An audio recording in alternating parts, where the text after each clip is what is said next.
उस शाम वह मेरे बिस्तर के पास बैठ गया। उसकी उंगलियां किनारे पर टिकी हुई थीं। मेरे हाथ से केवल एक उंगली की चौड़ाई। गर्म हवा उस दूरी से बहती थी, धूप से भीगी एक छोटी सी दीवार की तरह। मैं दलिया का कटोरा लेने के लिए आगे बढ़ा। मेरी कलाई उसके हाथ के पिछले हिस्से के खिलाफ ब्रश कर रही थी।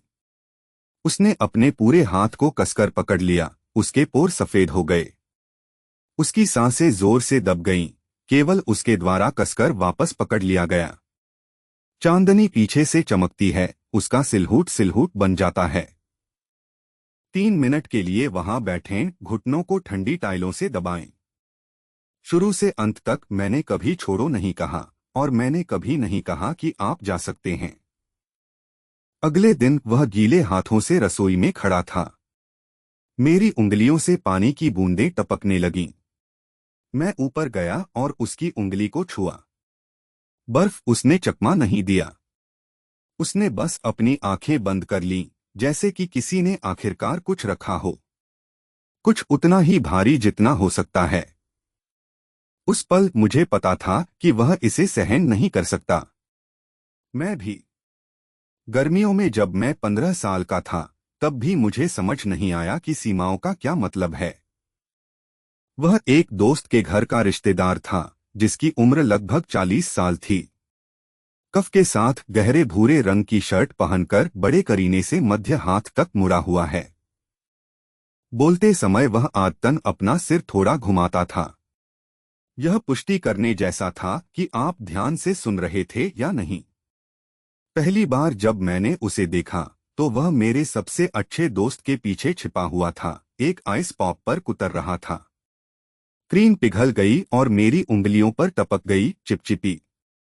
उसने मेरी ओर न देखते हुए मुझे एक टिश्यू दिया। उसने बस हल्के से कहा, इसे पोंछ दो। उस समय मुझे लगा कि वह सिर्फ एक विनम्र वयस्क है। बाद में मुझे पता चला कि उसने उस ऊतक को हमेशा रखा था। नशे में होने के बाद उसने गलती से इसे लंबे समय तक फिसलने दिया था। हमारे बीच सुरक्षा की वह परत लगभग 2 महीने तक चली। हर शुक्रवार की दोपहर को वह एक दोस्त के घर जाता था, हमेशा मेरे लिए एक कप दूध की चाय लेकर।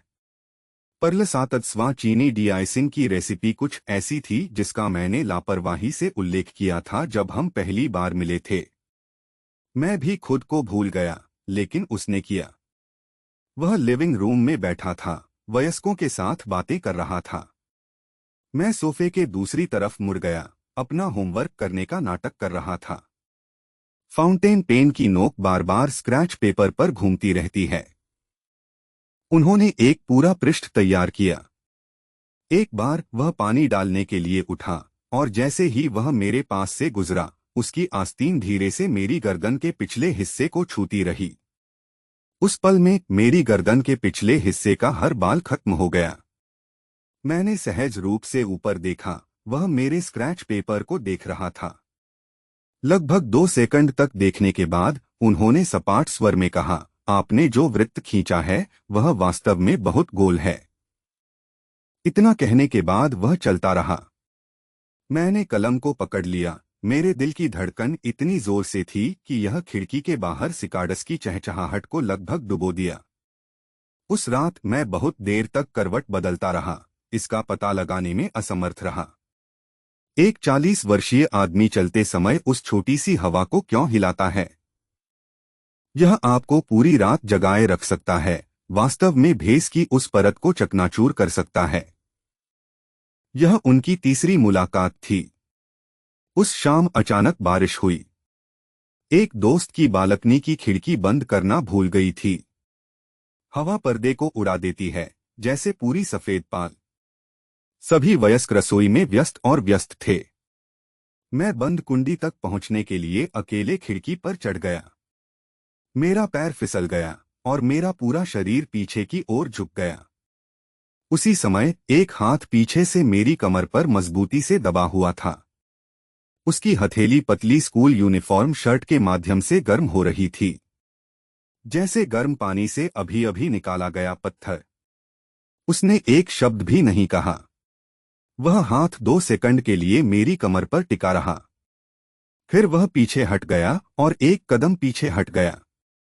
मैं मुड़ा, वह मुझसे लगभग आधा कदम पीछे खड़ा था।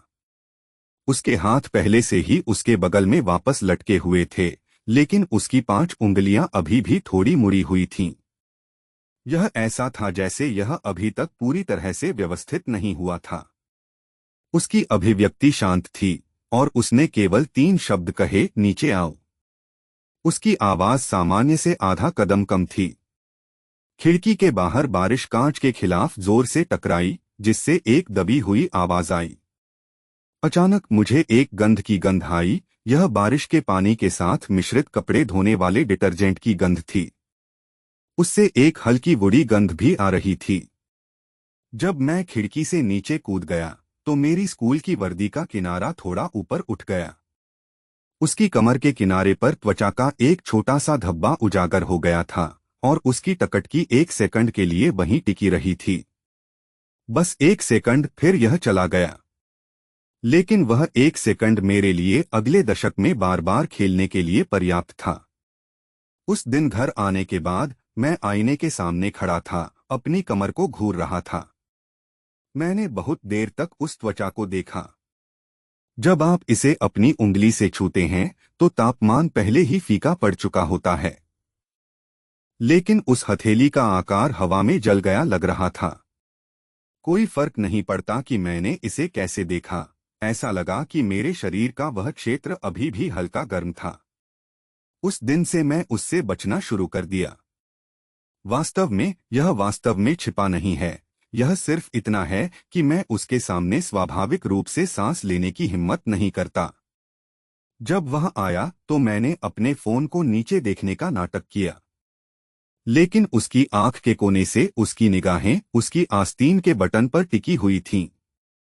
वह मेरे सामने बैठकर किसी से बात कर रहा था और मैंने चुपके से गिना कि उसने कितने घूंट पानी पिया।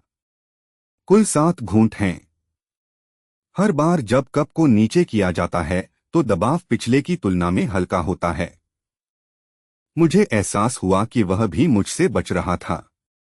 वह मेरे बगल में बैठता था और पूछता था कि क्या मैंने अपना होमवर्क पूरा कर लिया है। अब वह थोड़ा दूर बैठता है, लेकिन हर बार वह उठता है और चलता है। वे सभी मेरे पास से गुजरते हैं। वह मार्ग सीधी रेखा की तुलना में 2 अतिरिक्त कदम लेता है। मुझे पता है कि वह चारों ओर हो रहा है और वह जानता है कि मैं जानता हूं। हम में से किसी ने भी खिड़की के कागज की उस परत को छेद नहीं किया है। चौथी बैठक 2 सप्ताह बाद सप्ताहांत में हुई थी। एक दोस्त यार्ड में बारबेक्यू कर रहा था और लकड़ी के कोयले की गंध ने उसकी आंखों को चुभना दिया। मैं संतरे छीलते हुए सीढ़ियों पर अकेला बैठ गया। संतरे का रस मेरे हाथों पर चिपचिपा और चिपचिपा था।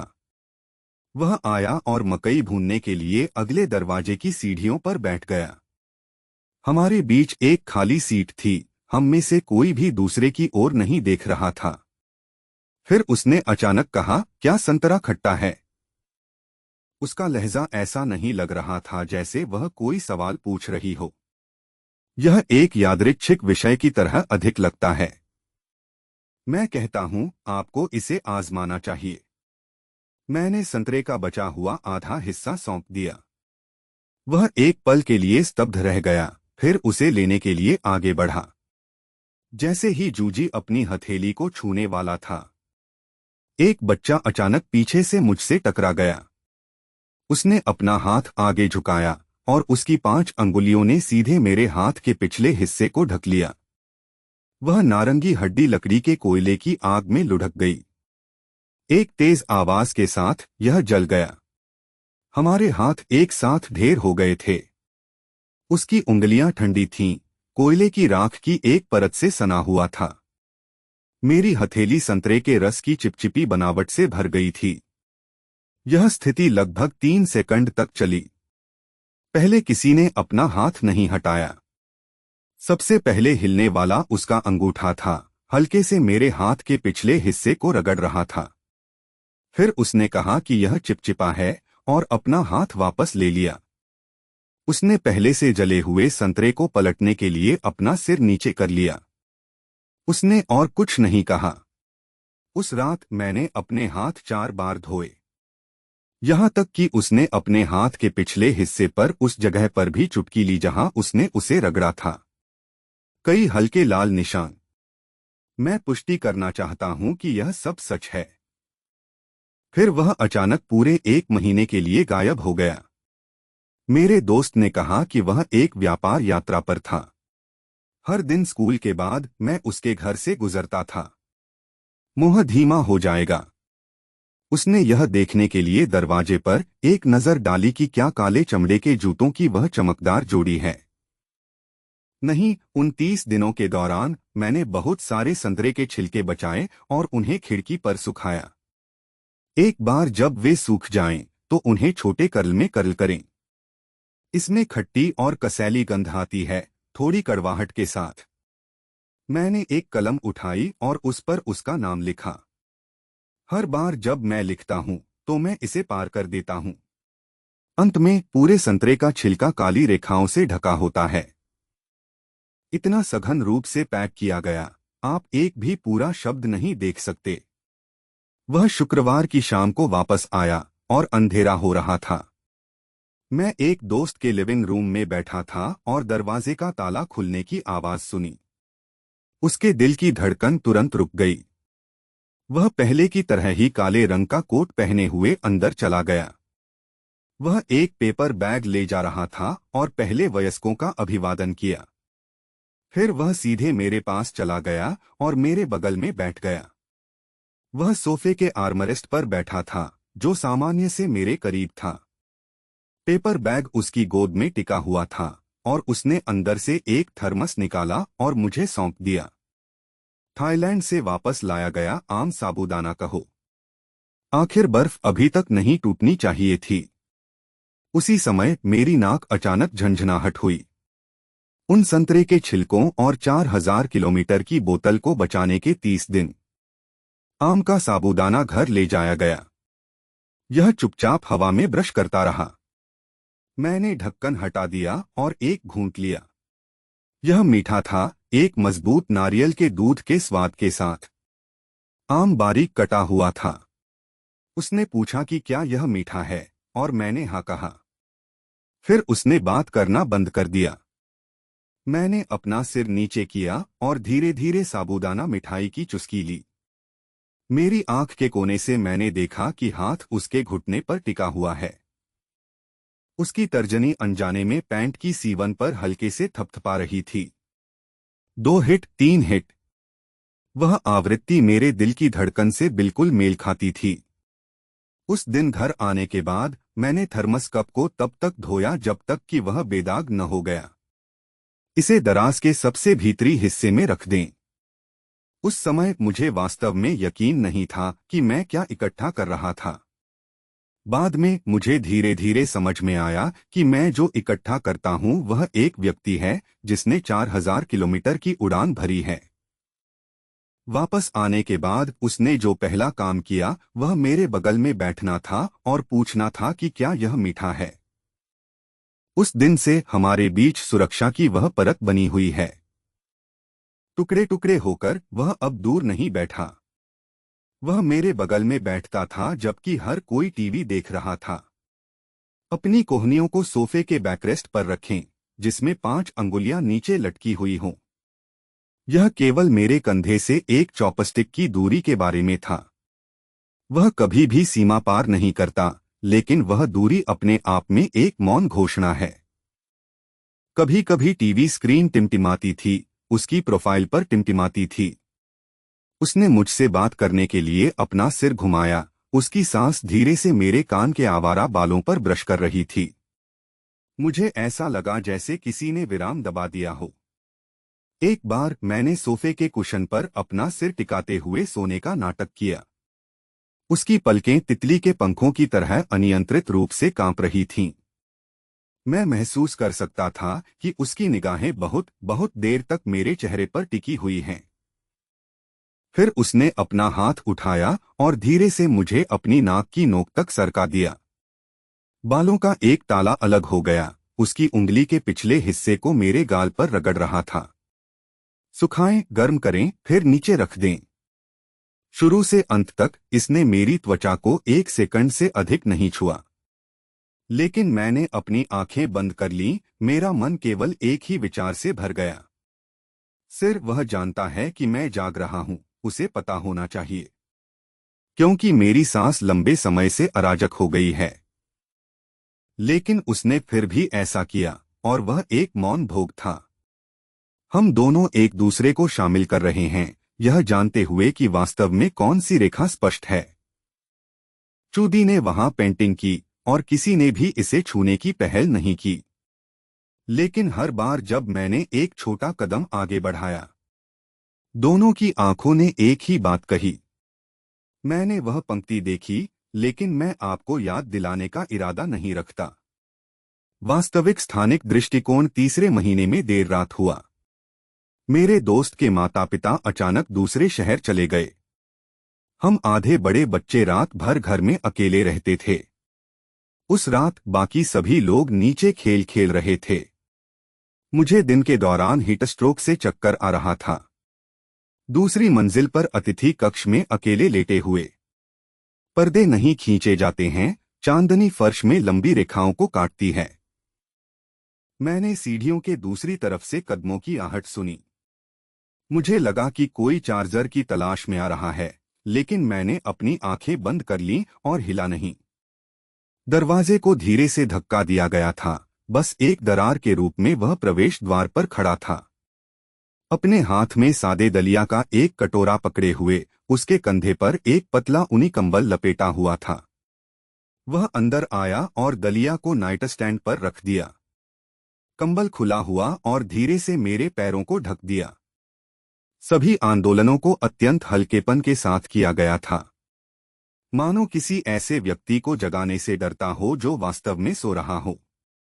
मैंने अपनी आंखें आधी खोलीं और उसकी ओर देखा। उसके पीछे से चांदनी चमक रही थी।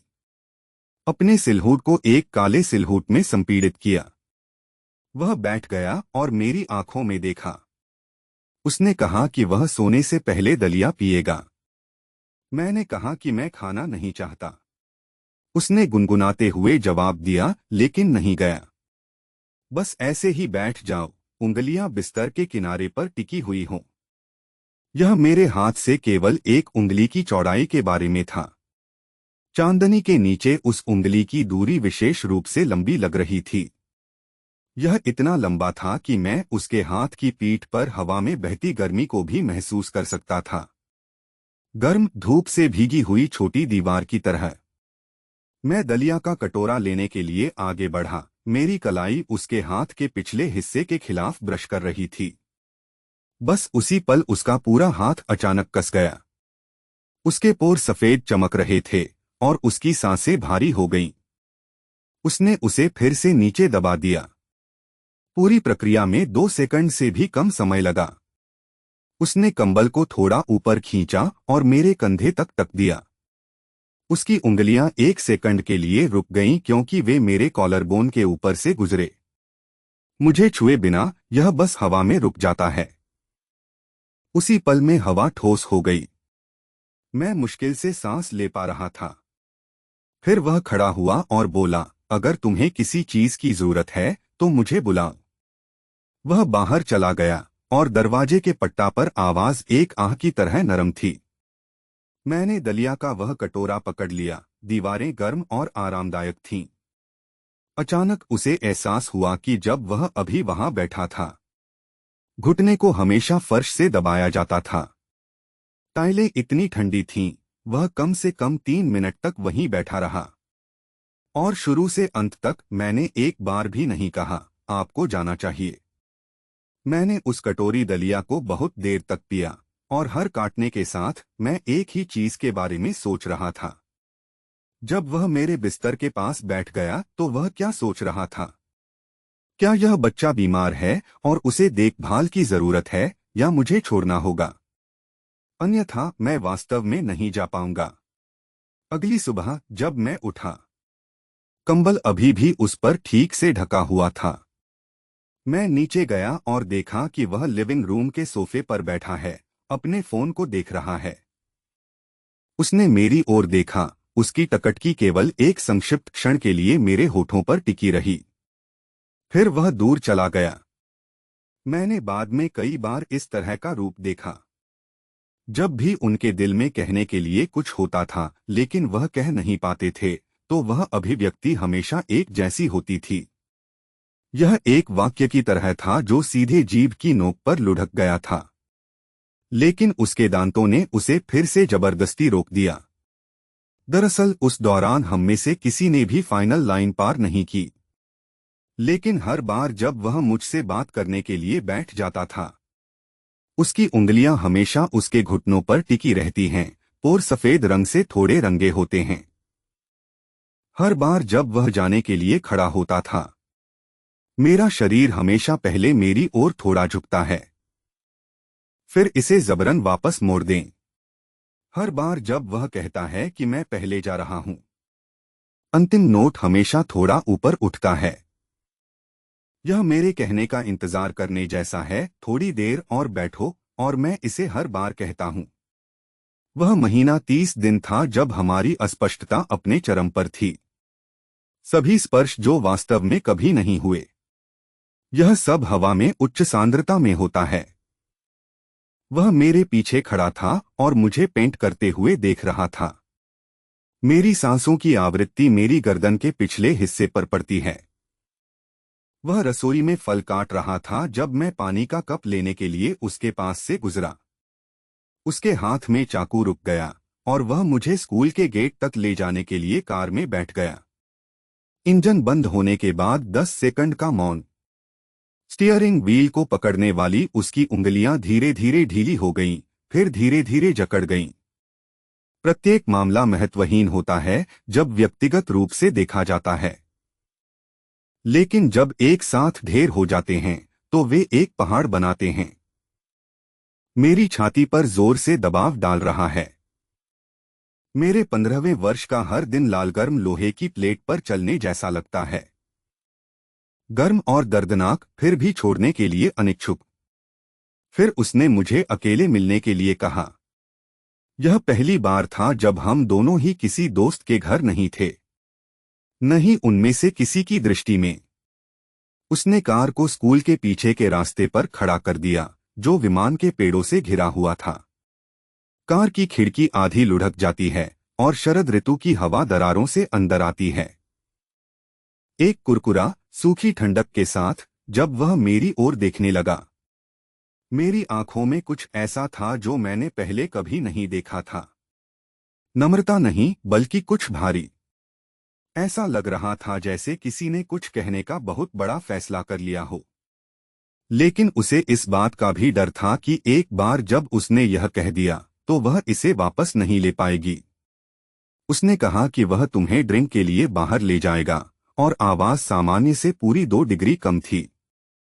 उसने स्टीयरिंग व्हील को हल्के से 3 बार थपथपाया। जब मैं अंदर गया तो गाड़ी के अंदर दरवाजा बंद होने की आवाज गूंज उठी। ऐसा लग रहा था जैसे पूरी दुनिया बाहर बंद हो गई हो। उन 10 सेकंड के मौन में मैंने उस पर गंध पकड़ ली, बेहोश जल वाष्प की तरह, और पानी के तल पर एक पत्थर पर काई की तरह गहरी। वह मेरी सीट बेल्ट खींचने में मेरी मदद करने के लिए मुड़ा। उसका हाथ मेरी छाती के ऊपर से गुजर रहा था। इसने मुझे छुआ नहीं, लेकिन कफ पर बटन मेरे कॉलर के किनारे के खिलाफ ब्रश किया, ठंडा और ठंडा। खींचने के बाद वह वापस बैठ गया। उसके कानों की युक्तियों पर लाल चमक की एक पतली परत थी।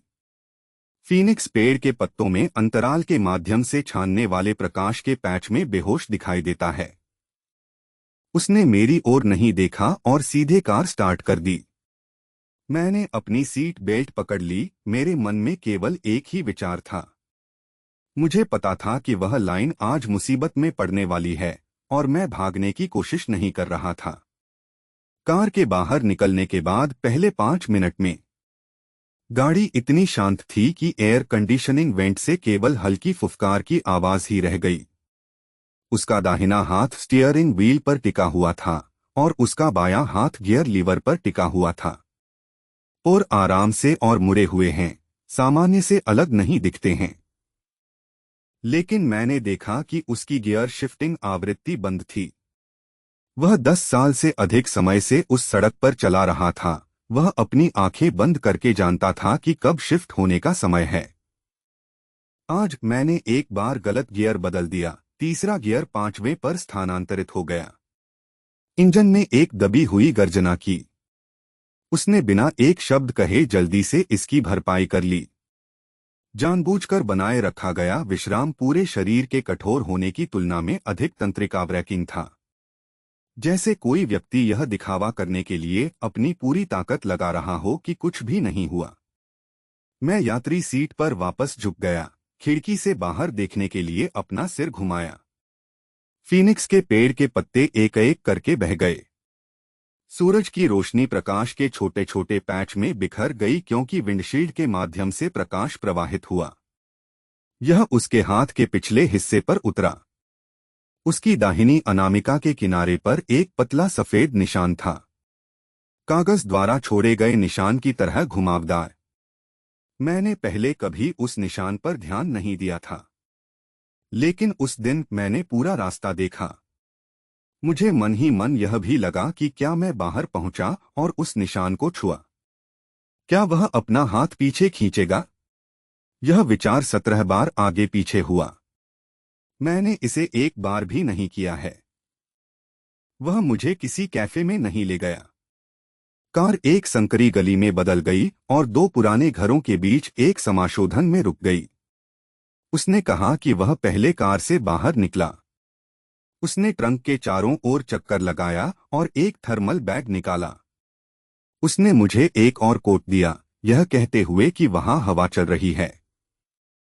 वह जैकेट गहरे भूरे रंग की थी। कॉलर पर कपड़े धोने के डिटर्जेंट की हल्की गंध थी। कफ थोड़े घिसे हुए थे, वही जिसे वह अक्सर पहनता था। इसे पहनने के बाद कफ का एक हिस्सा बड़ा हो गया। उसने अपना अधिकांश हाथ ढक लिया, ऊपर नजर डाली और उसके मुंह का कोना हिल गया, लेकिन वह हंसी भी नहीं आई। मैंने उस अभिव्यक्ति को बाद में कई बार याद किया। ऐसा लग रहा था जैसे वह आधा हंस रहा था, लेकिन फिर उसे जबरन वापस खींच लिया। डर है कि जोर से हंसने से कुछ और खतरनाक हो सकता है। यह नदी के किनारे एक पगडंडी थी जो अभी भी अधूरी थी। लोहे की रेलिंग में जंग लग गई थी और गहरे लाल रंग के जंग रोधी पेंट से लेपित किया गया था। कुछ जगहें छिल गईं, हथेली में फंसा मलबा। उसने इंसुलेटेड बैग खोला, जिसमें 2 कप गर्म दूध की चाय और कटे हुए आमों का एक छोटा डिब्बा था। मैंने उसे एक एक करके उन सभी चीजों को बाहर निकालते हुए देखा। उसकी हरकतें न तो बहुत तेज थीं और न ही बहुत धीमी थीं।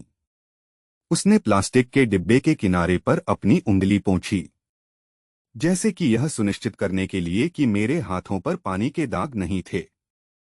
उस पल मुझे अचानक एहसास हुआ कि उसका हाथ वास्तव में अच्छा लग रहा था। उंगलियां अच्छी तरह से परिभाषित हैं, नाखूनों को छोटा और साफ किया जाता है। एक 40 वर्षीय व्यक्ति के हाथ उसके हर काम में निश्चितता की भावना रखते हैं, जैसे कि वह जानता था कि वह घबराएगा नहीं। मैं उसके बगल में बैठ गया, लगभग आधा हाथ की दूरी पर। हवा ने दूध की चाय से भाप को मेरी ओर उड़ा दिया। नदी के पानी की मछली की गंध के साथ मिश्रित मीठा और चिकना स्वाद। यह कहना मुश्किल है कि यह विशेष है। वह तुच्छ चीजों के बारे में बात करता है। स्कूल मायने रखता है, व्यापार यात्राएं। जब उन्होंने बात की तो मैंने वास्तव में इसे गंभीरता से नहीं लिया। मेरा सारा ध्यान हवा पर था। मुझे आश्चर्य हुआ कि क्या वह वास्तव में देख रहा था जब हवा ने मेरे बालों को उड़ा दिया। बाद में मौन का दौर चला गया। लगभग 1 मिनट तक शांति बनी रही। उस तरह का मौन अजीब नहीं है, एक पतली झिल्ली की तरह। झिल्ली के दोनों किनारों को स्पष्ट रूप से पता था कि दूसरा व्यक्ति क्या सोच रहा था, लेकिन इसका पर्दाफाश करने वाला पहला व्यक्ति कोई नहीं होगा। उसने तैयार दूध चाय के कप को रेलिंग पर रख दिया। वह मुड़ा, मेरा सामना करने के लिए रेलिंग के खिलाफ अपनी पीठ झुकाते हुए, लोहे की रेलिंग पर अपनी कोहनी को आराम देते हुए। वह आराम से खड़ा था, फिर अचानक कहा, क्या आप हाल ही में मुझसे बच रहे हैं? उसने मेरी ओर नहीं देखा, उसकी नजर नदी पर पड़ी। मैंने कहा नहीं, आवाज मेरी अपेक्षा से कहीं अधिक शांत थी। ऐसा लगा जैसे इसका आधा हिस्सा हवा ने निगल लिया हो। उसने गुनगुनाहट के साथ जवाब दिया, इसलिए मैंने आगे नहीं पूछा। फिर उसने रेलिंग से अपना हाथ खींचकर एक चाल चली, मेरी तरफ लटका हुआ, मेरी दिशा की ओर थोड़ा झुका हुआ। उसके हाथ का पिछला हिस्सा मेरे सामने था। वह मुद्रा पूरी तरह से बेहोश दिखती है, लेकिन मेरी आंखें पूरे 3 सेकंड तक उस हाथ को देखती रहीं। फिर मैंने एक बात की पुष्टि की। जब उसके हाथ का पिछला हिस्सा मेरे सामने था, 5 उंगलियां थोड़ी फैली हुई हैं। यह ऐसा था जैसे कुछ अंदर गिरने का इंतजार कर रहा हो। मुझे नहीं पता कि यह एक निमंत्रण के रूप में गिना जाता है या नहीं, लेकिन मैं यह सब बहुत स्पष्ट रूप से जानता था। अगर मेरा हाथ बाहर पहुंचता तो मैं निश्चित रूप से उसकी उंगलियों को छूता। 5 सेंटीमीटर दूर से मैं अपने सिर के पीछे अपने दिल की धड़कन सुन सकता था। नदी पर एक नाव दूर से हॉर्न बजा रही है। दूसरी दुनिया से आने वाली आवाज की तरह मेरा हाथ नहीं हिला। उन्होंने लगभग 10 सेकंड तक उस मुद्रा को बनाए रखा। फिर वह पीछे मुड़ा और फिर से नदी का सामना किया। वह हाथ उसके कोट की जेब में फिसल गया। एक मुट्ठी में बांधें, जेब के अंदर एक तंग सिलहूट को फैलाएं। उसने यह नहीं कहा कि चलो चलते हैं। उसने कहा कि थोड़ी देर और बैठो। वह उस दिन वापस जाते समय विशेष रूप से धीमी गति से चला गया। जब मैं आया था तब की तुलना में बहुत धीमी, शाम की रोशनी रियरव्यू मिरर के माध्यम से प्रवाहित हुई। उसकी ठुड्डी और एडम के सिर पर चमक, जबड़े की रेखा के साथ एक बहुत तेज छाया काटें। लाल बत्ती पर उसने मेरी ओर देखने के लिए अपना सिर घुमाया। वह एक आंख बहुत सारी चीजों से भरी हुई थी। ऐसा लगा जैसे आधा वाक्य उसके गले में फंस गया हो, उसे थूकने या निगलने में असमर्थ हो। हरी बत्ती आ गई, लेकिन उसने तुरंत सड़क की ओर नहीं देखा। पीछे मुड़ने से पहले उसने लगभग आधे सेकंड तक मेरी ओर देखा। वह आधा सेकंड मेरी पूरी रीढ़ को सुन्न करने के लिए पर्याप्त था। जब मैं घर पर कार से बाहर निकला तो उसने मुझे वह जैकेट सौंप दी। चलो ड्रेसिंग के बारे में बात करते हैं, यह रात में ठंडा होता है। मैंने उसे लिया और उसे अपनी बाहों में पकड़ लिया। मेरी उंगलियां उसकी छू रही थीं। अच्छा है, लेकिन उस पल में मैंने देखा कि उसका हाथ थोड़ा कांप रहा था। बहुत बहुत हल्का कांपना, मानो ताकत ढहने वाली हो। उसने अपना हाथ पीछे खींचा और स्टीयरिंग व्हील पर रख दिया। मैंने कार का दरवाजा बंद कर दिया और उसने खिड़की से मेरी ओर देखा। उसके मुंह के कोने फिर से चले गए और इस बार वह आखिरकार मुस्कुराया। एक बहुत छोटा वक्र। मैं उस जैकेट को पकड़े हुए सड़क के किनारे खड़ा था। देखें कि उसकी कार कोने में मुड़ती है और थोड़ा थोड़ा करके गायब हो जाती है। पीछे से हवा चली और मैंने अपना पूरा चेहरा अपने कोट के कॉलर में दबा लिया। कपड़े धोने के डिटर्जेंट की गंध उसके शरीर की थोड़ी सी गर्मी के साथ मिश्रित हो गई। उस रात मैंने अपने कोट को बड़े करीने से मोड़ दिया। इसे अपने तकिए के बगल में रखें और पूरी रात पलट दें। नदी के किनारे की रेलिंग पर फैला हुआ हाथ उसके दिमाग में खेलता रहा। मेरे दिमाग में 5 शब्द आगे पीछे गूंज रहे थे। मैं उन्हें क्यों नहीं छूता? अगले 2 सप्ताह आधे साल में खींचते हुए लग रहे थे। वह अधिक बार दोस्तों के घरों का दौरा करता था, जिससे वह पहले की आवृत्ति को दोगुना कर देता था। कभी कभी जब वह आता था तो वह वास्तव में वयस्कों के साथ चैट नहीं करता था। वह बस लिविंग रूम के कोने में अकेला बैठा था, पत्रिकाओं को पलटता रहा था। कभी कभी वह मेरी ओर देखती थी, उसकी निगाहें भारी नहीं होती थीं। आपके कंधे पर गिरने वाले पंख की तरह हल्का। मैं अपने जैसा कम और कम होता जा रहा हूं। जब वह वहां था तब भी मैं स्वाभाविक होने का नाटक कर सकता था। अब हर बार जब वह मुझे देखता है तो मुझे जानबूझकर अपनी सांस को नियंत्रित करना पड़ता है। एक बार वह पानी डालने के लिए मेरे पीछे चला गया। मैं सोफे पर बैठ गया और महसूस किया कि जब वह वहां से गुजर रहा था तो उसने हवा को हिलाया था। उसकी पूरी पीठ तुरंत तनावग्रस्त हो गई। जब उसने पानी डालना समाप्त किया और वापस चला गया तो उसके कदम आधे बीट से धीमे हो गए। मेरे पीछे रुक गया, एक पल के लिए रुका। मैं महसूस कर सकता था कि उसकी टकटकी मेरी गर्दन के पीछे पड़ रही है। मेरे बालों को एक पोनीटेल में बांधा गया था। मेरी गर्दन के पीछे त्वचा का एक बड़ा पैच खुला हुआ था। वह टकटकी लगभग 2 सेकंड तक बनी रही। लंबे समय तक नहीं, लेकिन मेरी गर्दन के पीछे हर छिद्र को खोलने के लिए पर्याप्त है। मैंने उसे एक हल्की सांस लेते हुए सुना, फिर आगे बढ़े। वह सांस लेना मेरे कान के पर्दे में एक पतली सुई घोंपने जैसा महसूस हुआ। मैं इसे बाहर नहीं निकाल सका। असली मोड़ एक साधारण दोपहर में आया। मेरे दोस्त के घर पर हम दोनों ही थे, बाकी सभी बाहर गए थे। वह डाइनिंग टेबल पर बैठ गया, काम के मेल को संभाल रहा था। लैपटॉप स्क्रीन से रोशनी उसके चेहरे पर परिलक्षित हो रही थी। थोड़ी सी भौहें चढ़ाते हुए मैं लिविंग रूम के फर्श पर बैठ गया, एक पुरानी कॉमिक बुक को पलट रहा था। एक निश्चित पृष्ठ पर फ्लिप करते समय मेरा हाथ फिसल गया। एक कर्कश ध्वनि के साथ कॉमिक उसके हाथ से फिसल गया। उसने मेरी ओर देखा और पूछा कि क्या गलत है। मैंने कहा कि मेरा हाथ फिसल गया और वह खड़ा हो गया और चला गया। किताब लेने के लिए नीचे झुकें। जैसे ही उसकी उंगलियों ने किताब की रीढ़ को छुआ, मैं कॉमिक बुक से 2 लोगों की उंगलियां लेने के लिए भी पहुंचा। कवर एक साथ टकरा गया, न केवल खरोंच। वे वास्तव में एक साथ ओवरलैप कर रहे हैं। मेरी 3 उंगलियां और उसकी 2 उंगलियां। उंगलियों ने इसके खिलाफ दबाया और हवा को किसी चीज से चूसा जा रहा था। वह तुरंत पीछे नहीं हटे और नहीं मैंने उसकी ओर देखा और वह मेरे सामने झुक रहा था। इतना करीब कि मैं उसकी पुतलियों के चारों ओर भूरी रेखाएं स्पष्ट रूप से देख सकता था। उसकी सांसें एक पल के लिए रुक गईं, फिर धीरे धीरे भारी हो गईं। उसकी छाती का उठना और गिरना हर बार बड़ा होता गया। उसकी नजर मेरी आंखों से मेरे होठों पर चली गई। फिर यह होठों से वापस आंखों की ओर चला गया, एक बार 2 बार आगे पीछे हो रहा था। मैंने अपनी आवाज को यह कहते हुए सुना, आपके हाथ बहुत ठंडे हैं।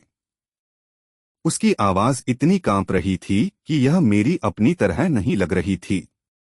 उसने कहा, मम, और फिर उसकी उंगलियां फड़क गईं। बेहद धीरे धीरे यह इकट्ठा होता है और धीरे से मेरे हाथ को उसके चारों ओर लपेटता है। यह पकड़ नहीं है, यह एक अंगूठी है, जैसे कि डरते हैं कि यदि आप बहुत अधिक बल का उपयोग करते हैं तो यह कुछ तोड़ सकता है। उसका अंगूठा धीरे धीरे मेरी तर्जनी के पोर पर ब्रश कर रहा था। यह आंदोलन लगभग 3 सेकंड तक चला। फिर उसने जाने दिया, खड़ा हो गया और एक कदम पीछे हट गया। वह फिर से पीछे हट गया, उसकी हथेली खुली हुई और हवा में जकड़ ली। खोले और जकड़े, बिल्कुल वैसा ही जैसा मैंने पहले देखा था। उसने सॉरी कहा, उसकी आवाज कर्कश थी। मैं फर्श पर बैठ गया, मेरा हाथ अभी भी उसी स्थिति में था जिसे उसने छुआ था। वे 3 उंगलियां सुन्न हो गई थीं। उस पल में मुझे अचानक कुछ भी महसूस नहीं हुआ। मैंने कहा, कृपया अब और धन वापसी न करें, ठीक है। वह 2 कदम दूर खड़ा था, मुझे देख रहा था। उसका एडम का सेब एक बार ऊपर नीचे उछल रहा था। फिर लुढ़का, फिर उसने कुछ कहा। जब मैं 15 साल का था तब यह वाक्यांश एक कुंजी की तरह लग रहा था। बाद में मुझे एहसास हुआ कि यह भी एक ताला था। उसने कहा कि वह पीछे नहीं हट सकता, 4 शब्द रुक रुक कर। ऐसा लगा जैसे बीच में कोई विराम हो गया हो।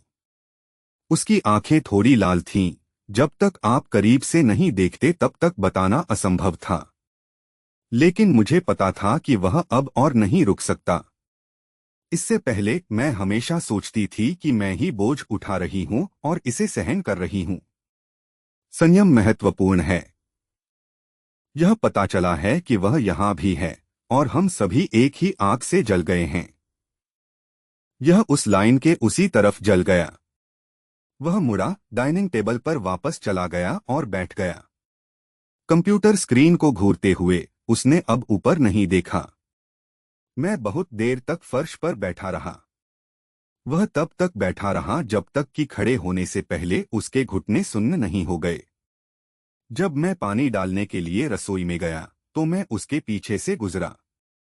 मेरा हेम कुर्सी के पीछे से टकराया और उसके कोट की आस्तीन नहीं हिली। लेकिन जब मैं अपना कप वापस लिविंग रूम में ले गया, मैंने कीबोर्ड पर आराम कर रही उसकी उंगलियों को देखा। एक ही कुंजी को पकड़े रखें और स्क्रीन पर अक्षरों एस की एक लंबी स्ट्रिंग टाइप करें। उस रात वह सबसे पहले जाने वाला था। वह खड़ा हुआ और कहा कि उसे अभी भी कुछ काम करना है, और बात करते समय उसने मेरी ओर नहीं देखा। आवाज अपनी सामान्य स्थिति में लौट आई, शांत, विनम्र, मानो कभी कुछ हुआ ही न हो। लेकिन मैंने देखा कि जब उसने अपनी जैकेट का बटन लगाया तो उसका हाथ कांप रहा था। अंत में बटन लगाने से पहले 2 बकल लगे। वह अपने जूते बदलने के लिए दरवाजे पर गया, नीचे झुका और मेरी ओर देखा। वह नजर इतनी तेज थी कि मुझे लगभग लगा कि मैं इसे गलत देख रहा हूं। यह कोई भ्रम नहीं था, उसकी आंखों में एक चमकती चमक थी। लेकिन यह नहीं गिरा। दरवाजा बंद होने के बाद मैं सोफे पर बैठ गया। उसने अपनी प्रत्येक उंगली को खोलने के लिए उन्हें देखा। ऐसा लग रहा था कि उसकी तर्जनी का पोर अभी भी उसके अंगूठे के खिलाफ पीसने की अनुभूति की तरह महसूस कर रहा था। उन 3 सेकंड असीम रूप से खींचे हुए थे। यह एक ऐसा दृश्य बन गया जिसे रोका नहीं जा सकता था, बार बार दोहराया जा रहा था। मैंने अपने 15वें वर्ष की शरद ऋतु में एक दोपहर को निर्णय लिया। जब हवा से पर्दे उड़ गए, मैं उसे अगली बार देखना चाहता हूं। उस तार को पूरी तरह से जला दो। बाद में ही मुझे समझ में आया। जिस दिन उसने कहा कि वह पीछे नहीं हट सकता, वह भेस की उसकी अंतिम परत थी। वह इतने लंबे समय तक फैला हुआ था, इतनी कसकर खींच रहा था कि उसकी हड्डियों पर दरारें थीं। और वह क्षण जब मेरी उंगलियां उस कॉमिक बुक के कवर पर ओवरलैप हो गईं, यह आखिरी तिनका था। उसका तर्कसंगत दिमाग अभी भी हताश रूप से आगे बढ़ रहा था, लेकिन उसका शरीर अब नहीं चल रहा था। मैं भी। हम सब एक ही ढलान वाली सड़क पर हैं, कोई भी ब्रेक लगाने के बारे में सोच भी नहीं सकता। और वह वास्तव में अगले ही दिन आया। आम का एक डिब्बा ले जाना, अभी भी ताजा कटा हुआ। इसे एक पारदर्शी प्लास्टिक बॉक्स में रखें और इसे किसी दोस्त की रसोई में काउंटर टॉप पर रखें, मानो कभी कुछ हुआ ही न हो। वह सिंक के पास हाथ धोते हुए खड़ा था, पानी की आवाज जोर से बह रही थी। जब मैं रसोई में गया तो उसने पानी बंद कर दिया और घूम गया। दोनों हाथ अभी भी गीले थे, मुझे देख रहे थे। उन्होंने पूछा कि क्या कल का आम अच्छा था। मैंने कहा कि यह स्वादिष्ट था, और उसने कहा कि उसने इसे आज फिर से खरीदा है। उसकी आवाज शांत थी, बहुत शांत थी, लेकिन उसकी गीली उंगलियां पानी टपक रही थीं। मैंने फर्श की टाइलों पर 2 बूंदें गिराईं, दूसरे हाथ की तरह कुरकुरा हो गया। मैं उसके पास गया और उसके सामने खड़ा हो गया, बहुत बहुत करीब। इतना करीब कि जब भी वह अपना सिर नीचे करता था, वह मेरे माथे को छू सकता था। उसका हाथ अभी भी गीला था, उसकी तरफ लटका हुआ था, उठा नहीं था। मैंने उसकी ओर देखा और कहा, तुम्हारे हाथ अभी भी ठंडे हैं। फिर मैंने हाथ बढ़ाया और उसकी उंगली को छुआ। पानी की बर्फीली बूंदों ने मेरी उंगलियों को छुआ, लेकिन वह चकमा नहीं दिया। उसने बस अपनी आंखें बंद कर लीं, जैसे कि किसी ने आखिरकार कुछ छोड़ दिया हो, कुछ उतना ही भारी जितना हो सकता है। कहानी 2। वह 5 सेकंड तक मेरे पीछे खड़ा रहा। मेरी पैंट के पैर को कुर्सी से टकराने की सरसराहट की आवाज ने मेरी पूरी पीठ में झुनझुनी पैदा कर दी। उस दिन से ज्वार हर दिन 1 इंच बढ़ गया। जब उसने कप लिया तो उसका हाथ मेरी पीठ पर फिसल गया। उसके अग्रभाग की नसों को पतले घर के कपड़े के वक्र से अलग किया गया था। मैंने उन सभी को गिना, मैं नहीं हिला और उसने उन्हें नहीं लिया। दोनों ने कॉफी टेबल ग्लास के प्रतिबिंब में एक नजर का आदान प्रदान किया, एक टकट की न तो किसी को स्वीकार की। बर्तन धोते समय उसका हाथ बहते पानी के नीचे मेरे हाथ को छू गया और उनमें से कोई भी नहीं घबराया। उसने कटोरा सौंप दिया। उसकी पिंकी उंगली ने उसे 1 सेकंड के 10वें हिस्से के लिए पकड़ रखा। उसकी उंगलियों ने कटोरे के नीचे एक टूटे हुए वाक्य की तरह ब्रश किया। जब वह खाना उठाता है तो उसकी चॉपस्टिक की नोक प्लेट की केंद्र रेखा को पार करती है। 1 बार, 2 बार, 3 बार। मेरी उंगलियों ने कटोरे को तब तक पकड़ा जब तक कि वे सफेद नहीं हो गए, लेकिन मैंने इसे वापस नहीं हिलाया। जन्मदिन की रात सोफा डूब गया। उसके घुटनों को कपड़े की 2 परतों के बीच आधा इंच दबाया गया था। जैसे ही पानी रुका, उसकी पिंकी ने मुझे छू लिया। 20 सेकंड, फिर धीरे धीरे उंगली के किनारे से टिप तक स्लाइड करें। मैं बिना दरवाजा बंद किए अपने कमरे में वापस चला गया। दरवाजे की घुंडी से एक पेपर क्रेन लटकी हुई थी। कहते हैं 18 साल की उम्र में खुश रहो। इससे पहले कि वह उस दरवाजे को धक्का देता, मैंने पहले ही ताला हटा दिया था। जब मैं 18 साल का था तो मेरी मां ने व्यक्तिगत रूप से मुझे रसातल में धकेल दिया। इससे पहले हम एक ऐसा पड़ोस थे जिसकी प्रशंसा करने के अलावा पड़ोसी मदद नहीं कर सकते थे। मिश्रित परिवारों के बारे में पिछले वाक्य। मां हर किसी से मिलने पर मुस्कुराती थी, यह कहते हुए कि गुओडोंग अपने पूर्व पति की तुलना में कहीं अधिक विश्वसनीय थी। ली गुओडोंग हर दिन काम के बाद समय पर घर पहुंचते हैं। मां को एप्रन पहनने में मदद करने का कार्य पहले से ही मांसपेशियों की स्मृति है। डाइनिंग टेबल पर वे मेरे कटोरे की ओर बर्तन धकेल देते थे। सप्ताहांत पर वह कभी कभी पूछती थी कि क्या मैं अपनी पढ़ाई में फंस गया हूं। हम तीनों टीवी देखते हुए लिविंग रूम में चले गए। उसने सोफे के दूसरी तरफ की सीट ले ली। मां केंद्र में बैठती है और मैं इस तरफ कर्ल करता हूं।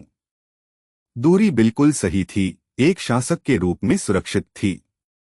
सावधानी से चिह्नित मानचित्र से पता चलता है कि कोई भी एक दूसरे की रेखाओं पर कदम नहीं रख सकता है। एक समय के लिए मैं वास्तव में मानता था कि जीवन को गरिमा के साथ जीना चाहिए। शुरू से अंत तक एक भी गलती नहीं होगी। गर्मी की शाम को दरार शुरू हुई। स्कूल के बाद उस दिन इतनी गर्मी थी कि मुझे चक्कर आ रहे थे। मैंने लापरवाही से एक कॉलर वाली एक पुरानी टी-शर्ट निकाली और उसे पहन लिया। डाइनिंग टेबल पर झुककर होमवर्क कर रहा था। मेरे बगल में एक गिलास बर्फ का पानी था। वह अपनी मां से पहले घर आ गया और जब उसने धक्का देकर दरवाजा खोला तो उसे थोड़ी देर के लिए बधाई दी गई। शाम की हवा चिपचिपी और चिपचिपी होती है। मैं ऊपर देखता हूं और अंकल ली को पुकारता हूं। उसने अपना सिर नीचे किया और गणित की समस्याओं के साथ प्रतिस्पर्धा करना जारी रखा। वह सीधे दूर नहीं गया, लेकिन खाने की मेज के सामने खड़ा था। चाबी उसके हाथ से मेज पर रखी गई थी। एक हल्की छोटी धातु की खनखनाहट की आवाज सुनाई दी। मैंने 2 बार और अपनी कलम खींची। अचानक उसे लगा कि उसकी गर्दन के पीछे की त्वचा के बारे में कुछ गड़बड़ है। किसी चीज से घूरने की वह भावना हवा में निलंबित हाथ की तरह महसूस हुई। यह मेरी गर्दन के पीछे लटका हुआ था, हथेली के आकार से दूर।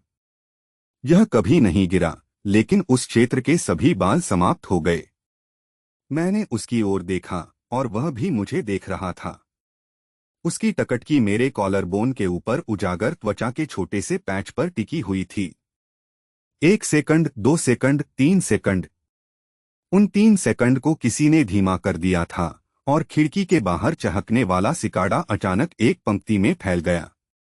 बेहद महीन और नुकीले धागों से हवा में उसके शरीर पर पसीने की हल्की गंध आ रही थी और चाबी का गुच्छा पर जंग की गंध। मैंने स्पष्ट रूप से उसके एडम के सेब की चाल देखी, लेकिन ज्यादा नहीं। लेकिन मेरी नजर वहीं गिर गई। फिर उसने दूर देखा, मुस्कुराया और कहा, क्या आज आपके पास बहुत होमवर्क था? उसकी आवाज में कर्कशता की एक पतली परत थी। उसका हाथ उसकी बगल में लटका हुआ था। उसकी तर्जनी और मध्यमा उंगलियां उसकी हथेली की ओर थोड़ी बढ़ गई थीं। एक पल के लिए मुड़ा हुआ, फिर जाने दिया, जैसे कि किसी चीज को पकड़ने की कोशिश कर रहा हो, लेकिन अंत में हार मान ली।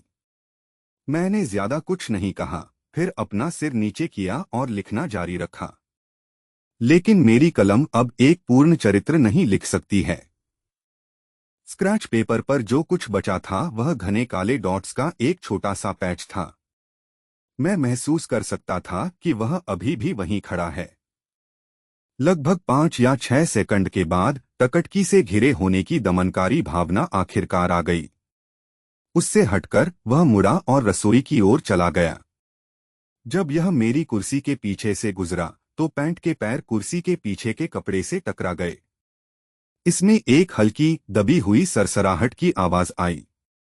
वह आवाज मेरी पीठ तक फैल गई और मेरी पूरी रीढ़ सुन्न हो गई। उस शाम रात के खाने के समय माँ इस बारे में बात करती रही कि कार्यस्थल से फल कितने ताजे थे। वह हमेशा की तरह अपनी चॉपस्टिक को बाहर निकालते हुए मेरे सामने बैठ गया। लेकिन हर बार जब वह मेरे सामने थाली के लिए हाथ बढ़ाता था, चॉपस्टिक की युक्तियां प्लेट की केंद्र रेखा को पार करेंगी। मेरी तरफ से थोड़ा और चिपके। एक बार आकस्मिक के रूप में व्याख्या की जा सकती है, 2 बार आदत से बनाया जा सकता है। लेकिन 3 या 4 बार के बाद कटोरे के किनारे को पकड़ने वाली मेरी उंगलियां पहले से ही पीली पड़ गई थीं। उसने मेरी ओर नहीं देखा, उसकी आंखें प्लेट पर टिकी हुई थीं। लेकिन मुझे पता है कि उन कुछ इंच के विचलन को जानबूझकर उनके द्वारा छोड़ा गया था। वह यह देखने के लिए इंतजार कर रहा था कि क्या मैं चुपचाप कटोरे को पीछे की ओर ले जाऊंगा। मैंने नहीं किया। मैं कुर्सी पर कीलों से ठोंकी गई मिट्टी की आकृति की तरह वहीं बैठ गया। यहां तक कि मेरी सांस भी हल्की हो गई है, क्योंकि मैं इसे अपने दिल में जानता हूं।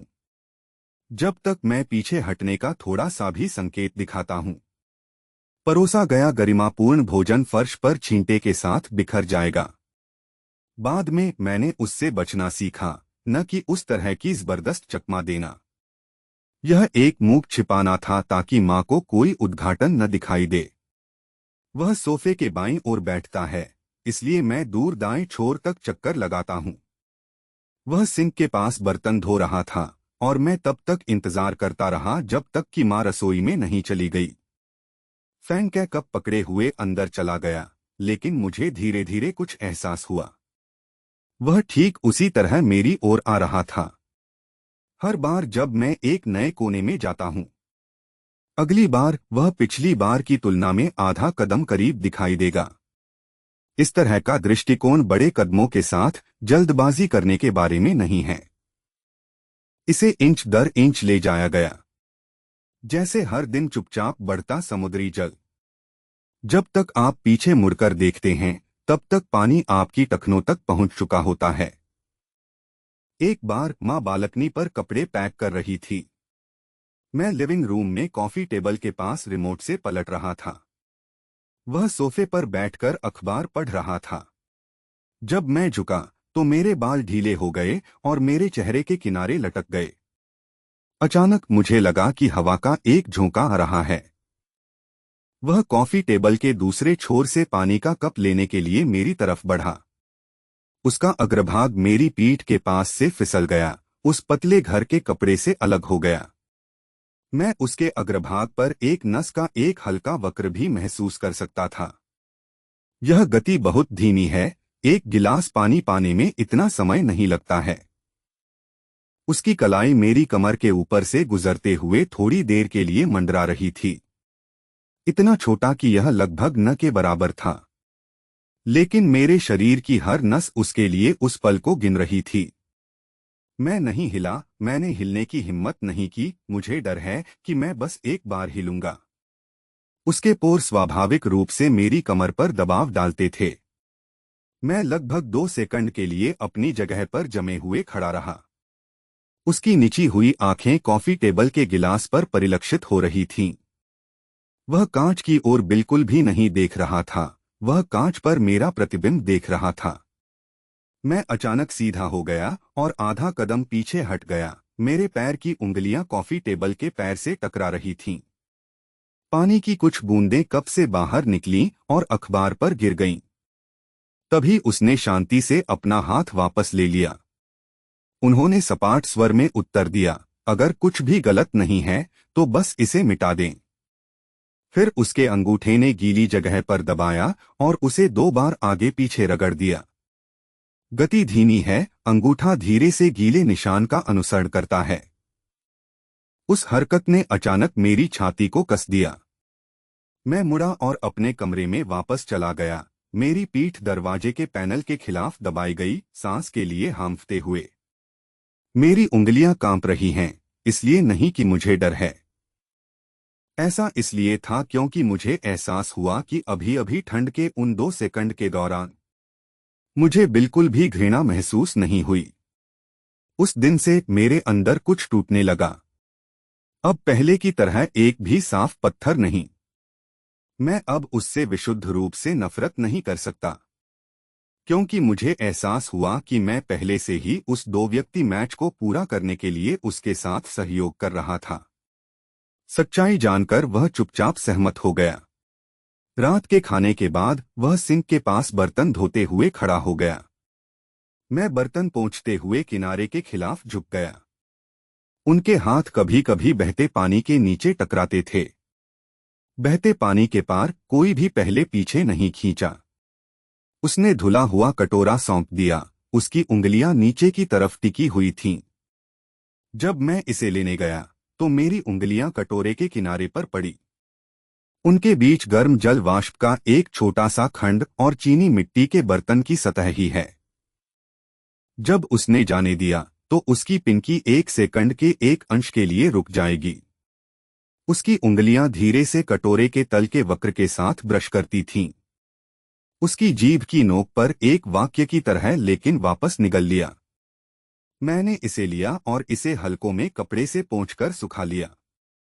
हरकतें भी बहुत धीमी होती हैं। मुझे पता था कि वह मेरे हाथ को देख रहा था और मैंने उसकी निगाहों से दूर नहीं देखा। माँ ने कुछ भी ध्यान नहीं दिया। उसने सोचा कि यह मौन समझ पारिवारिक सद्भाव का प्रमाण है। जितना अधिक उसने परिवारोन्मुख होने के लिए गुओडों की प्रशंसा की, उतना ही अधिक उसने बाहरी लोगों के सामने उसकी प्रशंसा की। मेरे दिल में अवर्णनीय गुप्त आनंद और भी अधिक बढ़ गया।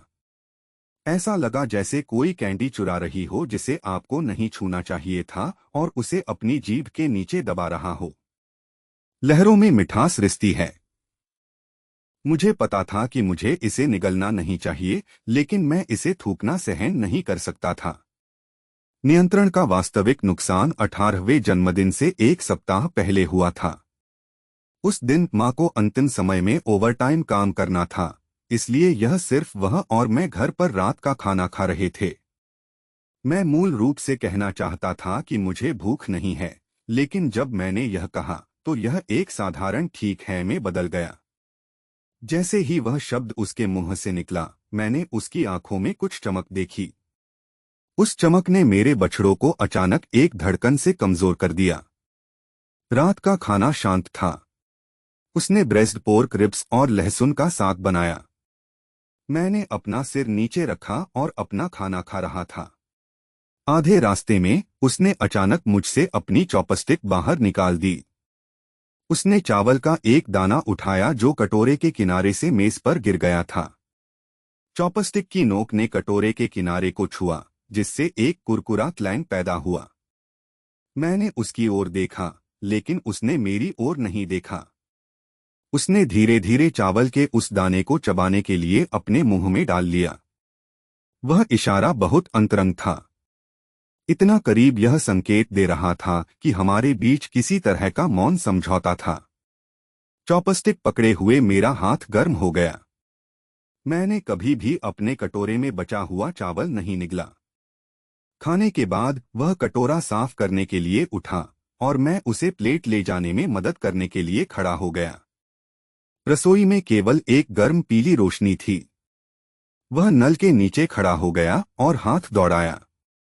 मैं उसके दाहिनी ओर खड़ा हुआ और एक एक करके प्लेटें थमा दी।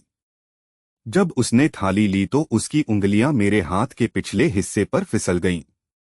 वह क्षण निश्चित रूप से आकस्मिक नहीं था। वह जानबूझकर धीमा हो गया, अपनी उंगलियों से थोड़ा दबा रहा था। मेरे पोर की सतह के खिलाफ ब्रश किया। नल अभी भी बह रहा है, लेकिन मैं केवल अपने दिल की धड़कन सुन सकता हूं। स्मैश की दबी हुई गड़गड़ाहट तुरंत ढीली नहीं हुई। उसकी तर्जनी प्लेट के नीचे से बाहर निकल गई। उसने धीरे से अपनी छोटी उंगली को झुका दिया। बल एक धागे की तरह हल्का था, लेकिन मेरा पूरा शरीर उस डोरी से पकड़ा जा रहा था। मेरी सांसें रुक गईं और नीचे किसी से खाना पकाने के तेल की गंध खिड़की के बाहर से अंदर चली गई। शाम की हवा अभी भी नम घास के पत्तों की खुशबू ले रही है। मेरा मन बेतहाशा चिल्ला रहा था, मांग कर रहा था कि मैं अपना हाथ पीछे खींचूं, लेकिन मेरी उंगलियां बिल्कुल भी नहीं हिलीं। वह झुकी हुई मुद्रा लगभग 3 सेकंड तक चली। उसका अंगूठा उठा और धीरे से और धीरे धीरे मेरी पिंकी की तरफ से रगड़ रहा था। फिर उसने जाने दिया और शांति से कहा, मुझे कटोरा दो। मैंने उसे सौंप दिया और रसोई छोड़ने के लिए मुड़ गया। बाथरूम में जाओ और दरवाजा बंद करो। मैंने वह हाथ उठाया और देखने के लिए दीपक के नीचे झुक गया। उसकी पिंकी उंगली के किनारे पर त्वचा का छोटा पैच आसपास के क्षेत्र की तुलना में थोड़ा लाल था। उसके अंगूठे के उस पर ब्रश करने की अनुभूति अभी भी बनी हुई थी। मैंने आईने में अपना चेहरा देखा, मेरे गाल जल रहे थे। होंठ एक साथ कसकर दबाए गए। मेरी आंखों में कुछ ऐसा था जो मैंने पहले कभी नहीं देखा था। रहस्य का पता चलने के बाद यही उत्साह था। मैंने आखिरकार इसे स्वीकार कर लिया। मैं उसके उस हुक इशारे का इंतजार कर रहा था। मैं उन सभी चीजों से चकमा देता था और पीछे हट जाता था। ये सब उसके लिए बार बार उसके करीब आने का बहाना था। अपने जन्मदिन पर माँ ने व्यंजनों की एक पूरी मेज तैयार की। मेज पर वह मुस्कुराई और मुझे कुछ खाना परोसा। उन्होंने मुझे पिछले 2 वर्षों में परिवार की देखभाल करने के लिए धन्यवाद देने के लिए अंकल ली को टोस्ट करने के लिए कहा। मैंने अपना कप उठाया और कहा, धन्यवाद अंकल ली। जब वह इसे लेने के लिए बाहर पहुंचा तो उसकी उंगलियां मेरी हथेली के खिलाफ ब्रश करती थीं। कप में रस बर्फ जैसा ठंडा था और उसकी उंगलियां गर्म थीं। वह ठंडा और गर्म एक ही समय में उसकी हथेली में अंकित था। एक बहुत छोटा लेकिन गहरा निशान छोड़ना। माँ नीचे देख रही थी, झींगा छील रही थी, लेकिन कुछ भी नहीं देखा। उसकी आंखों ने कप के किनारे के ऊपर से मुझे देखा। वह टकट की 1 साल पहले से बिल्कुल अलग थी। 1 साल पहले यह घोर लालच था, अब वह परत पतली हो गई है। संयम की एक परत के साथ कवर किया गया, क्योंकि वह जानता है कि मैं भी मौन रूप से खुद को बदलने की अनुमति दे रहा हूं। बोल्ड और कोमल होना। रात के खाने के बाद माँ रसोई में बर्तन साफ कर रही थी। मैं लिविंग रूम के सोफे पर बैठा था जब उसने बालकनी पर धूम्रपान करना समाप्त कर दिया और दरवाजा खोल दिया। वह अपने कमरे में वापस नहीं गया बल्कि मेरे पास चला गया और मेरे बगल में बैठ गया। उसके वजन के कारण सोफे का कुशन थोड़ा डूब गया। उस मामूली झुकाव के कारण मेरा शरीर उसकी ओर आधा इंच से भी कम शिफ्ट हो गया। मैं दूर नहीं गया। वह वहां बैठा था, मेरे कंधे से लगभग एक हथेली की चौड़ाई की दूरी पर। अपनी बाहों को अपने घुटनों पर टिकाएं, उंगलियों को ढीले ढंग से आपस में मिलाएं। मैंने अपना सिर नीचे किया और अपनी उंगलियों की ओर देखा। अपनी आंख के कोने से बाहर उसने देखा कि उसका अंगूठा धीरे धीरे अपनी तर्जनी के किनारे को रगड़ रहा है। वह आंदोलन बेचैन था, मानो किसी चीज से जूझ रहा हो। माँ रसोई में बर्तन धो रही थी। पानी के बाहर निकलने की आवाज आ रही थी। टीवी चालू था और विभिन्न प्रकार के शो से डिब्बाबंद हंसी निकलती रही। सभी आवाजें पूरी तरह से सामान्य थीं। लेकिन उसके और मेरे बीच की हवा इतनी मोटी थी कि हिलाया नहीं जा सकता था। उसका घुटना अचानक मेरी ओर आधा इंच खिसक गया। पतली लाउंजवियर पैंट के माध्यम से मैंने महसूस किया कि उसकी पैंट के पैर लाई रो के माध्यम से चमक रहे हैं। एक हल्की गर्मी। वह कपड़ा बिल्कुल भी मोटा नहीं था, लेकिन न तो उसने और न ही मैंने अपने पैर दूर किए। ठीक उसी तरह घुटने से घुटने, कपड़े की दो परतों से अलग होकर, ठीक ऐसे ही जैसे चट्टान के किनारे पर खड़े दो लोग। उनके पैर पहले से ही हवा में लटके हुए थे, लेकिन किसी को पहले नीचे नहीं देखना पड़ा। पानी की आवाज बंद हो गई। माँ हाथ पोंछते हुए रसोई से बाहर आई। जैसे ही उसके कदम रसोई से बाहर निकले, उसके घुटने पर आराम करने वाला उसका हाथ नीचे फिसल गया और सोफे के कुशन पर लटक गया। मेरी पिंकी का बाहरी हिस्सा धीरे से मेरे खिलाफ दबाया गया। स्पर्श पानी की सतह को छूने वाले पत्ते की तरह हल्का था, बिना कुछ पकड़े। कोई पकड़ नहीं, बस एक साथ बंद हो जाओ। माँ आई और दूसरी कुर्सी पर बैठ गई, संतरे छीलने लगी। टीवी पर हंसी अभी भी बज रही है, मेरी पिंकी उंगली और उसकी। इसलिए उन्हें लगभग 20 सेकंड के लिए एक साथ चिपका दें। फिर उसने धीरे से अपना हाथ वापस ले लिया, बहुत धीरे धीरे। मेरी उंगलियों के पैड मेरी पिंकी के किनारे से उंगलियों तक फिसल गए, इससे पहले कि वे अंत में अलग हो गए। जब मुझे करीब दबाया गया था, तब की तुलना में छोड़ने की प्रक्रिया सांस लेना और भी कठिन था। मैं खड़ा हुआ और कहा कि मुझे नींद आ रही है, इसलिए मैं पहले अपने कमरे में वापस चला गया। मैं कमरे में चला गया और दरवाजा बंद कर दिया। मैं धीरे धीरे दरवाजे के पैनल के खिलाफ फिसल गया और फर्श पर बैठ गया। मेरी हथेली पूरी तरह से गीली थी और मेरी पिंकी के बाहर की त्वचा का छोटा पैच ऐसा महसूस कर रहा था जैसे वह जल रही हो। इसे सिर्फ किसी चीज से ब्रांडेड किया गया था। मैंने उस हाथ को अपने गाल पर दबाया और अपनी आंखें बंद कर लीं। मेरा दिमाग खाली था, केवल 20 सेकंड की गर्मी बची थी, बार बार आगे पीछे फ्लिप कर रही थी। उस रात मैंने दरवाजा बंद नहीं किया। मैं हमेशा दरवाजा बंद कर देता हूं, लेकिन उस दिन मैंने कुंडी को खुली स्थिति में छोड़ दिया। मैं बिस्तर पर लेट गया, छत की ओर घूर रहा था। गलियारे से रोशनी दरवाजे की दरार से अंदर आ रही थी। कभी कभी आप फर्श पर चप्पल के कदम रखने की आवाज सुन सकते हैं। मैंने अपनी माँ के कमरे का दरवाजा बंद होने की आवाज सुनी। गलियारे में हंगामा धीरे धीरे फीका पड़ गया।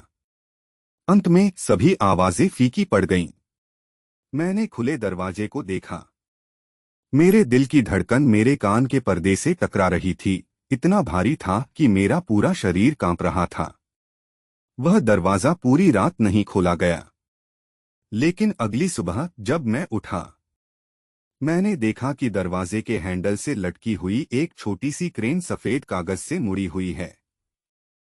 पंखों पर लेखन की एक पंक्ति थी जो बॉल पॉइंट पेन में लिखी गई थी, जिसमें बहुत हल्के और महीन स्ट्रोक थे। मैं स्पष्ट रूप से देखने के लिए झुक गया। 18 खुश रहने के लिए। कोई हस्ताक्षर नहीं। मैंने बहुत देर तक पेपर क्रेन को बार बार घुमाया। फिर मैंने इसे अपनी डायरी में डाल दिया, लेकिन मैंने इसे कभी नहीं फेंका। बाद में जो हुआ वह केवल बाहरी लोगों को यह सोचने पर मजबूर कर देगा कि मुझे मजबूर किया गया था। केवल मैं ही गर्मियों की शुरुआती शाम से स्पष्ट रूप से जानता हूं जब उसकी नजर मेरे कॉलर पर पड़ती है।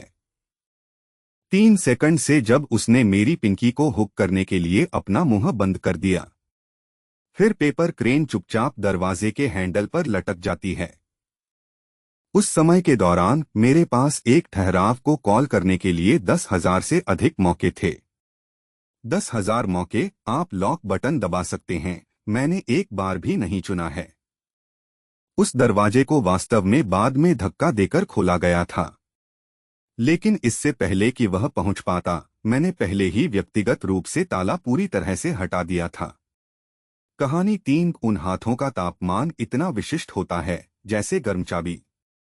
मेरे शरीर पर एक ताले में ठीक से एम्बेडेड था जिसे कभी छुआ नहीं गया था। गर्दन के पीछे से रीढ़ की हड्डी तक, कंधे के ब्लेड से कमर के खोखले तक, इंच दर इंच चुपचाप अंदर की ओर जांच करते हुए जब तक कि वह आवक प्रेस कमर के आधार पर खोखले पर नहीं उतरा। यह एक डोरी तोड़ने जैसा था जो बहुत लंबे समय से छिपा हुआ था। कंपन काठ का रीढ़ से अंगों तक फैल गया। मैंने अपनी सांस रोक ली। मेरे पैर की उंगलियां मुड़ी हुई थीं। उसकी पीठ के निचले हिस्से पर त्वचा के छोटे पैच के नीचे की नसें हिंसक रूप से धड़क रही थीं। अपनी उंगलियों की गर्माहट से भरा हुआ यह बताना असंभव था कि कौन किसे जला रहा था। वह पल इतना छोटा था कि यह केवल एक सांस थी, और शरीर के लिए कुछ ऐसा कहने के लिए काफी लंबा है जिसे कारण भी नहीं रोक सकता। हवा उसकी खुशबू से भर जाती है, कपड़े धोने का डिटर्जेंट, आवश्यक तेल, यौवन, एक आदमी की साफ गर्मी। मैंने अचानक खुद को सहारा लिया और बाथरूम में भाग गया।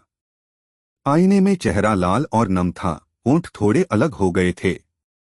उसका हाथ सिंक पर अनियंत्रित रूप से कांप रहा था, और वह कुछ भी नहीं जानता था। उसने सोचा कि उसने अभी अभी एक एक्यूपॉइंट दबाया है। उस दिन की बारिश पूरे एक हफ्ते से लगातार हो रही थी। हवा पानी से भरी हुई थी, त्वचा से चिपकी हुई थी और धोना असंभव था। उसकी गर्दन के पीछे की मांसपेशी को ऐसा लगा जैसे कुछ उसे भीतर से घुमा रहा हो। दर्द कठोर, सिर घुमाना कसैला लगता है। लिविंग रूम बहुत शांत था, केवल एयर कंडीशन की कम गड़गड़ाहट के साथ। और खिड़की के बाहर बारिश की छतरी पर बारिश की अनथीन लय धड़कती है। सरसराहट है। मैं रतन कुर्सी पर बैठ जाता हूं। एक हाथ ने गर्दन के पिछले हिस्से को पकड़ लिया, अपनी उंगली के पैड से मजबूती से दबाया, लेकिन मैं पूरी तरह से नीचे नहीं दबा सकता था। वह खट्टा स्थान बहुत गहरा है, मेरा हाथ उस तक नहीं पहुंच सकता। दरवाजा खुलने की आवाज अचानक आई। जियाओयू स्कूल से घर आई। उसका बैकपैक प्रवेश द्वार कैबिनेट पर रखा गया। इससे पहले कि मैं अपने जूते पूरी तरह से बंद कर पाता, मैंने देखा कि मेरा हाथ मेरे कंधे को कसकर पकड़ रहा है। वह चला गया। 2 सेकंड के लिए वहां खड़ा रहा और कुछ नहीं कहा। फिर मैं मुड़ा और टॉयलेट में चला गया। मैंने नल को चालू होने की आवाज सुनी। खिड़की के बाहर बारिश की तुलना में पानी तेज और साफ हो रहा था। जब वह फिर से बाहर आया तो उसने पानी की बूंदों को अपने हाथ से हिला दिया। उसकी हथेली पर गर्म पानी की एक पतली लाल परत चमक रही थी। मां लेट गई।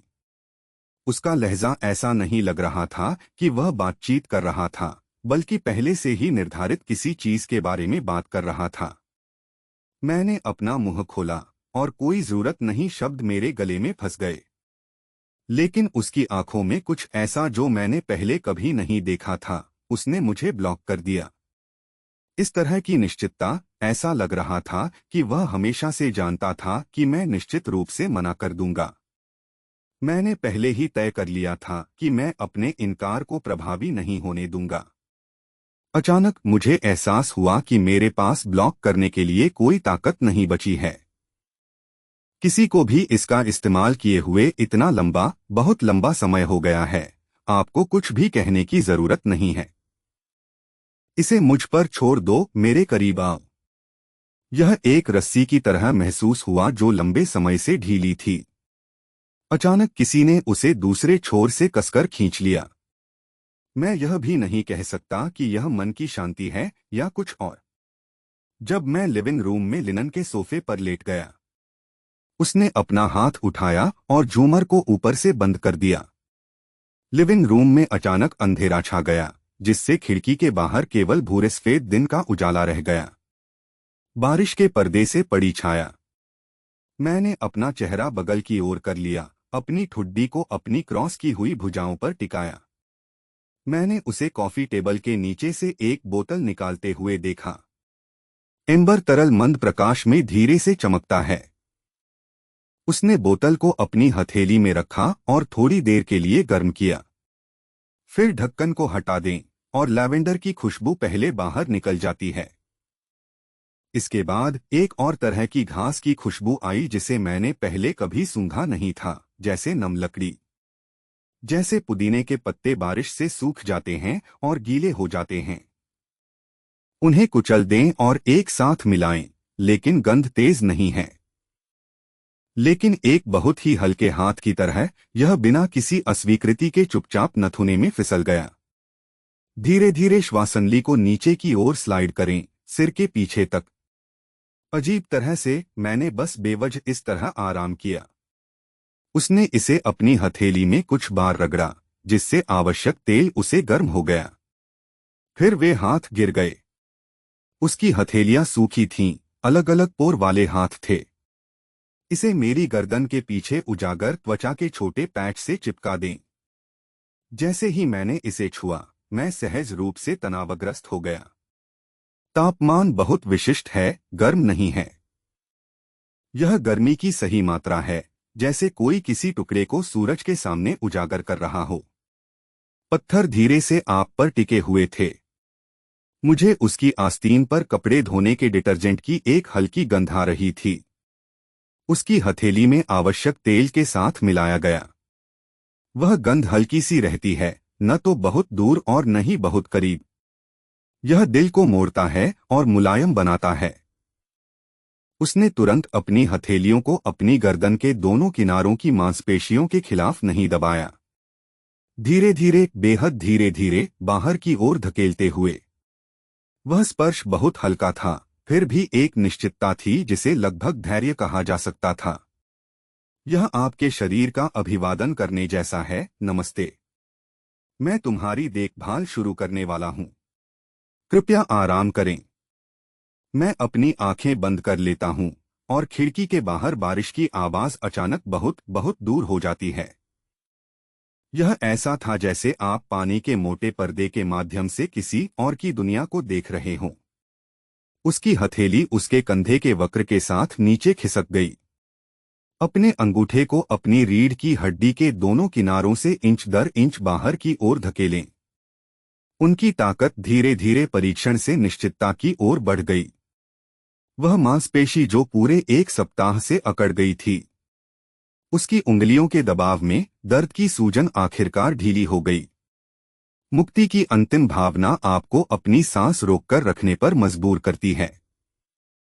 जैसे ही उसने अपनी पकड़ खींची थी, उसने चुपचाप उसे थूक दिया। उन्होंने कभी यह भी नहीं पूछा, क्या यहां दर्द होता है? उसने अपनी उंगलियों की गर्मजोशी और ताकत से मेरे लिए जवाब दिया।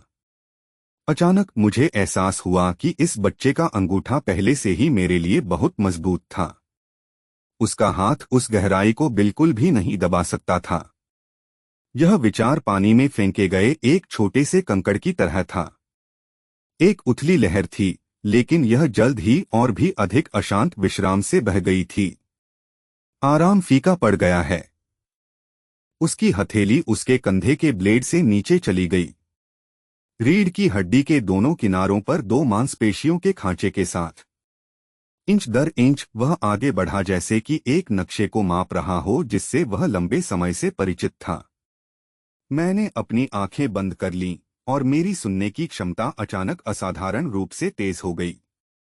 लिविंग रूम इतना शांत था कि मैं उसकी सांस को स्पष्ट रूप से सुन सकता था। थोड़ी गहरी सांस के साथ लय भी है। हर बार जब आप बल लगाते हैं तो एक संक्षिप्त विराम होता है। उसकी हरकतें कभी नहीं रुकी, उसके कंधों और गर्दन से नीचे उसकी रीढ़ के बीच तक फिसल गईं।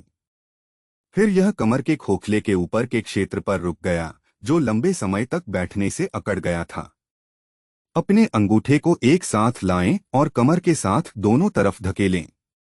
वह दर्द और सूजन टेलबोन से ऊपर उठने वाले एक छोटे से विद्युत प्रवाह की तरह महसूस हुई। मैंने अपने गले से एक हल्की दबी हुई कराह सुनी, लेकिन जल्द ही बारिश की आवाज ने उसे डुबो दिया। वह नहीं रुका। उसका अंगूठा मेरी पीठ के निचले हिस्से पर एक निश्चित स्थान पर रुकने लगा। वह स्थान थोड़ा कम है, कमर के खोखले और त्रिकास्थि के ठीक बीच में। उस उथले अवसाद में मुझे लगा कि उसकी उंगलियों को थोड़ा ऊपर की ओर दबाया गया है। बल भारी नहीं था, लेकिन इतना सटीक था कि इसने आपकी खोपड़ी में झुनझुनी पैदा कर दी। एक ताले में एक चाबी डाली गई थी जो कभी नहीं मिली थी। यह भावना इतनी अपरिचित है, जैसे कि कोई आपके शरीर के अंदर गहराई में है। एक ऐसी डोरी तोड़े जिसके बारे में आप कभी नहीं जानते थे कि अस्तित्व में है। झटके काठ की रीढ़ से नीचे की ओर निकले, जैसे गर्म पानी वापस अंगों में बहता है। फिर यह पेट से हर छोर तक बढ़ गया। मेरी सांस अचानक अनियमित हो गई। उसकी पीठ के रोमछिद्र उसी पल में पूरी तरह से खुल गए। उसकी त्वचा पर सिहरन की एक महीन परत उठ गई, यहां तक कि उसके पैर की उंगलियां भी अनजाने में कर्ल कर रही थीं। मैं अपनी पीठ के निचले हिस्से पर त्वचा के छोटे पैच के नीचे रक्त वाहिकाओं को भी महसूस कर सकता था। उसकी उंगलियों की गर्माहट से भरा हुआ, यह बताना असंभव है कि कौन किसे जला रहा है। वह क्षण बहुत छोटा था, इतना छोटा कि यह केवल एक सांस की लंबाई थी, लेकिन यह भी बहुत लंबा है। एक माँ के शरीर के लिए उसके विवेक के बारे में थोड़ा बोलने के लिए काफी लंबा। अगर मैं इसे समय पर रोक नहीं सका तो मेरा दिमाग 3 या 4 सेकंड के लिए खाली हो जाता था। तब ऐसा लगा जैसे किसी ने सिर पर बाल्टी ठंडा पानी छिड़क दिया हो। मैं अचानक सोफे से उठ गया। मेरी हरकतें बहुत जल्दबाजी में थीं। उसकी कोहनी ने कॉफी टेबल पर आवश्यक तेल की बोतल को लगभग खटखटाया। आश्चर्य से भरी उसकी आवाज पीछे से आई, झिझक के संकेत के साथ, क्या गलत है? उसकी ओर पीठ करते हुए मैंने घबराकर अपनी जैकेट के कॉलर को खींचा जो नीचे फिसल गया था। ऐसा लग रहा था कि आवाज किसी और के गले से निकली हुई है। नहीं नहीं, यह ठीक है। मैं एक पल के लिए अंदर गया और मैंने उसकी अभिव्यक्ति को पीछे मुड़कर देखने की भी हिम्मत नहीं की। उसके पैर फर्श पर नरम और मुलायम महसूस कर रहे थे। यह बादलों की एक पतली परत पर कदम रखने जैसा था। मैं बाथरूम में गया और अपने पीछे का दरवाजा बंद कर लिया। फिर वह ठंडी टाइल वाली दीवार के खिलाफ झुक गया, सांस के लिए हांफते हुए। आईने में एक अजीब सा चेहरा झलकता था। उसके गाल लाल हो गए थे और उसकी आंखों के कोनों पर एक फीकी नम चमक चमक रही थी। उसके होंठ थोड़े अलग हो गए, जैसे कि उसने पहले अपनी सांस भी नहीं पकड़ी थी। मैंने आईने में महिला को देखा। ऐसा लग रहा था जैसे मैं किसी अजनबी को देख रहा था जिसने मेरे कपड़े चुरा लिए थे।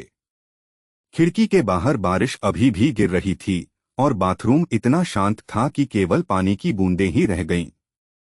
टाइल्स में दुर्घटनाग्रस्त होने वाली गूंज। एक झटका, दूसरा दस्तक, मैं अपना सिर नीचे करता हूं। मैंने देखा कि मेरा हाथ सिंक के किनारे पर आराम कर रहा है। मेरे पोर बल से सफेद हो गए और मेरे हाथ धीरे से कांपने लगे। यह हल्का है, लेकिन आप रुक नहीं सकते। उस रात मैं मुश्किल से सोया। बेडसाइड घड़ी के पास इलेक्ट्रॉनिक घड़ी 3 बार टिक टिक। हर बार मैं अंधेरे में अपनी आंखें खोलता हूं, छत की ओर घूरता हूं। उस दृश्य को दोबारा चलाने के लिए उसे बार बार पलटें। वह की होल, वह नोच हुआ डोरी। मैंने खुद से कहा, यह सिर्फ एक तीक्ष्ण बिंदु है, यह सिर्फ एक मध्याह्न रेखा है। यह पूरी तरह से सामान्य प्रतिक्रिया है जब आपके शरीर को सही जगह पर दबाया जाता है। लेकिन उसके पेट के निचले हिस्से के नीचे बेहोशी, झुनझुनी गर्मी, लोहे के एक छोटे टुकड़े की तरह जो जलने के बाद ठंडा नहीं हुआ है, यह अब गर्म नहीं है। फिर भी यह हमेशा धीरे से वहां चिपक जाता है, चाहे आप कैसे भी पलट जाएं, हिलाने में असमर्थ। अगली सुबह जब वह चला गया तो वह प्रवेश द्वार पर वापस लौट गया। माँ, मैं आज रात के खाने के लिए घर नहीं आऊंगा। मैं रसोई में फल काटते हुए खड़ा था, सेब के खिलाफ चाकू दबाया, रुका और कहा, ठीक है। उसने शायद कुछ भी असामान्य नहीं देखा। दरवाजा बहुत धीरे से बंद हो गया। जैसे ही दरवाजा बंद हुआ, पूरा कमरा अचानक दोगुना हो गया। जगह इतनी खाली थी कि आप रेफ्रिजरेटर के कंप्रेसर की धीमी गड़गड़ाहट सुन सकते थे। मैंने चाकू नीचे रखा और डाइनिंग टेबल के पास बैठ गया। खिड़की से बाहर अभी भी भूरे धुंधले आकाश को घूरते हुए। बारिश अभी तक बंद नहीं हुई है, फिर मैं खुद को एक गंध की पहचान करता हूं। उसके कपड़े धोने का डिटर्जेंट और उसके बालों की युक्तियों पर छोड़े गए आवश्यक तेल। उसकी आस्तीन की साफ गर्मी एक युवक की थी। मैंने गंध को दूर करने के लिए एक पल के लिए अपनी आंखें बंद कर लीं। लेकिन मुझे पता है कि मैंने अभी जो किया वह उलट गया है। रिप्ले अपने आप में एक खतरनाक भोग है। उस दोपहर मैं बाहर गया और सुपरमार्केट गया। लिफ्ट में मैं नीचे एक नए स्थानांतरित पड़ोसी से मिला। मेरी उम्र का एक आदमी, हल्के नीले रंग की शर्ट पहने हुए। कफ प्रकोष्ठ के मध्य तक लुढ़कते हैं, जिससे एक साफ कलाई रेखा दिखाई देती है। उसने अपना सिर घुमाया और मुझसे मौसम के बारे में बात की। उसकी नजर आपकी आंखों के ठीक नीचे पड़ती है। विनम्र अपमान न करने वाली दूरी। मैंने सिर हिलाया। तब उसे एहसास हुआ कि उसकी टकट की उसकी उंगली के पोर पर पड़ रही है। हथेली की चौड़ाई, हाथ के पिछले हिस्से पर फीकी नीली रेखाएं। जब लिफ्ट आई तो वह पहले बाहर चला गया और कहा, ध्यान रखना। मैंने शॉपिंग स्टेशन को सुपरमार्केट के प्रवेश द्वार पर एयर कंडीशनिंग में धकेल दिया। वह अपने पहले के क्षण से उस सहज रूप से चौंक गया था। मैं क्या देख रहा हूं? मैं उसके हाथों को देख रहा हूं। अचानक मुझे एहसास हुआ कि मैं बहुत लंबे समय से एन में नहीं था। उसने एक वयस्क व्यक्ति के शरीर के एक हिस्से को पूरी सीमा में ध्यान से देखा था। उस तरह की निगाहें अभी भी मौजूद हैं, समय से बिना थके। लेकिन यह इतनी गहराई से दबाया गया था कि मुझे लगा कि मैं भूल गया हूं। उस शाम मेरा फोन थोड़ी देर के लिए जल उठा। जियाओयू ने एक संदेश भेजा जिसमें कहा गया था कि बारिश बहुत भारी थी और उसके रूममेट की छतरी टूट गई थी।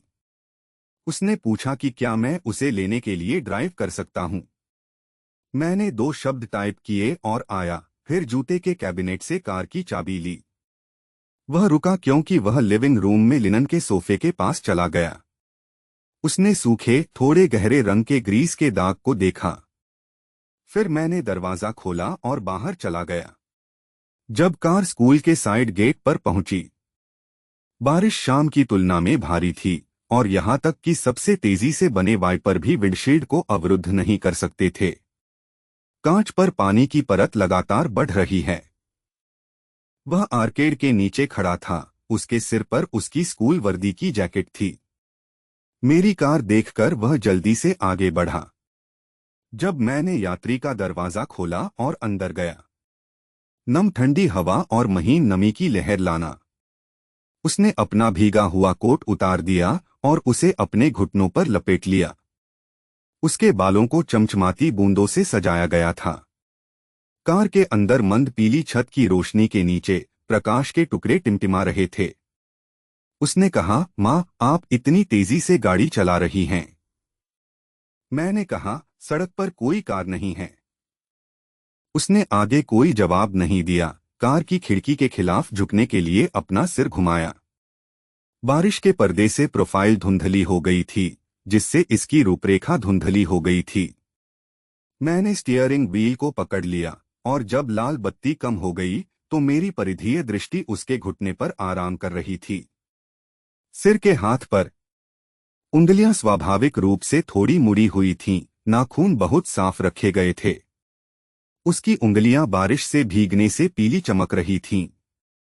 वह हाथ मेरे दाहिने हाथ से लगभग 10 सेंटीमीटर दूर रखा गया था जहां मैंने गियर स्थानांतरित किया था।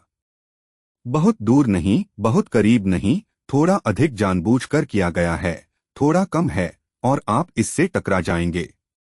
लाइट हरी हो गई। मैंने गैस पर कदम रखा और दूर देखा।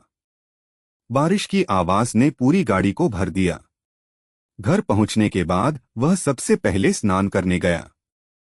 मैं रसोई में खड़ा होकर गर्म पानी डाल रहा था और जब पानी उबल गया तो मैंने स्नान की आवाज सुनी।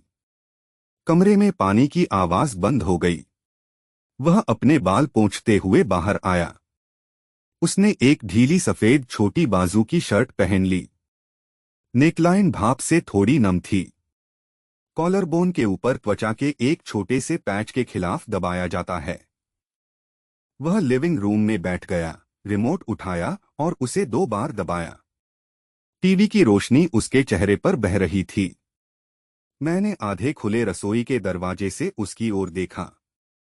उसने अपनी कोहनी को अपने घुटनों पर टिकाते हुए बैठने की स्थिति बदल दी। उसने अपना सिर नीचे किया और अपने फोन के माध्यम से स्क्रॉल किया। उस छोटी बाजू की शर्ट का कॉलर थोड़ा नीचे लटका हुआ था। गर्म पानी से धोए गए उसके नब के पीछे त्वचा का एक छोटा सा पैच दिखाई देता है।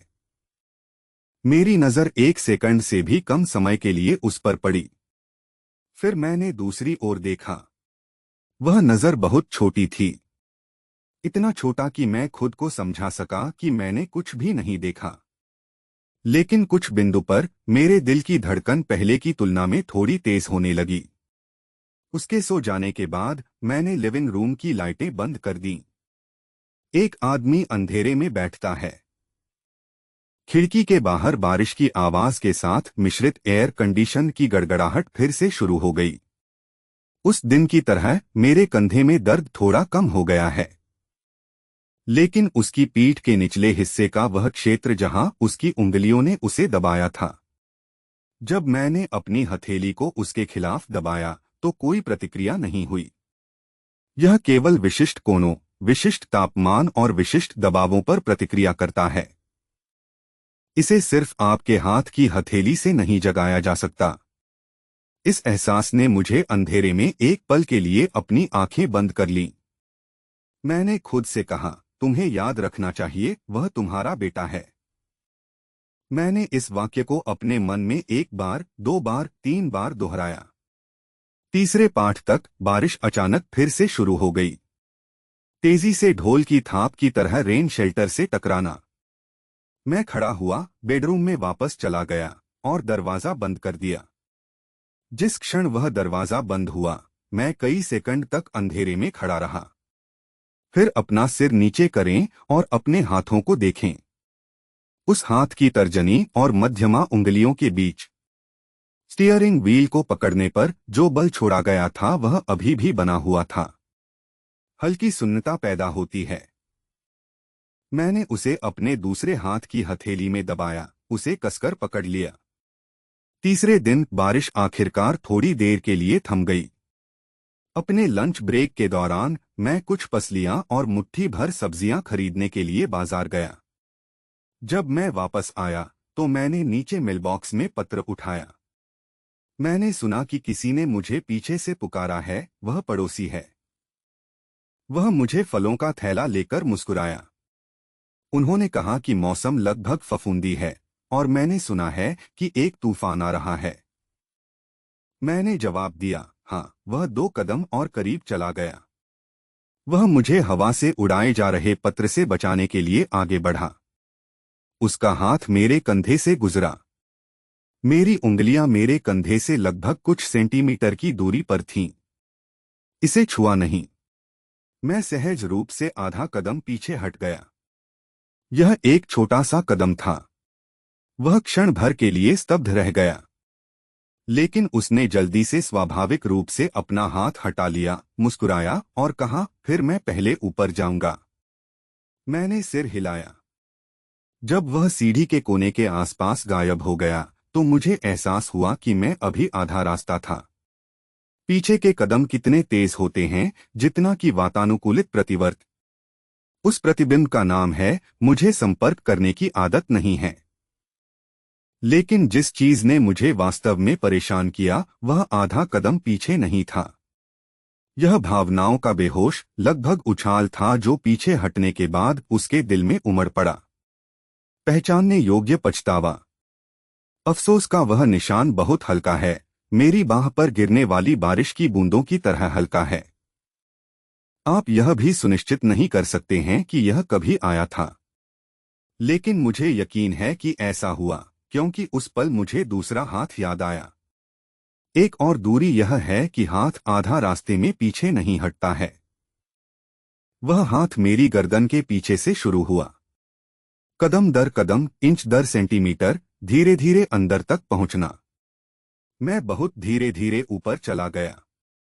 दरवाजे पर पहुंचने से पहले मैं गलियारे में खिड़की के सामने रुक गया। उसने बाहर भूरे सफेद बादलों पर नजर डाली। हवा वास्तव में तेज है और एक तूफान शायद वास्तव में आ रहा है।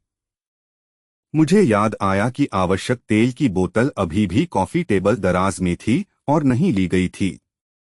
उसके बेडरूम का दरवाजा खुला था और बिस्तर पर रजाई बड़े करीने से मुड़ी हुई थी। मेज पर एक मोटी किताब आधी खुली हुई थी। किताब के पन्ने हवा में सरसराहट कर रहे थे, लेकिन मैं अंदर नहीं गया।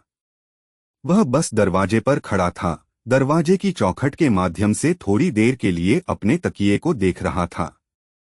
उस पर बहुत छोटे काले बाल थे। मैं मुड़ा और अपने कमरे में वापस चला गया और दरवाजा बंद कर दिया। उस रात उसने रात के खाने के दौरान ज्यादा बात नहीं की।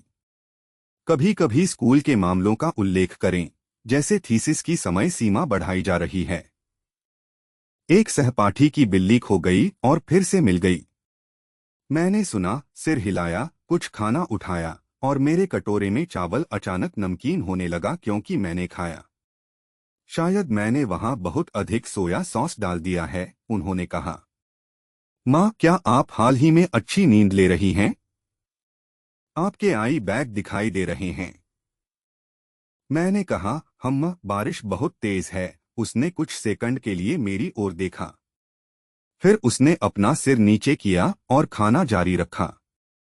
उन कुछ सेकंड के दौरान मैंने महसूस किया कि उसकी टकटकी एक संक्षिप्त क्षण के लिए मेरे चेहरे पर टिकी हुई है।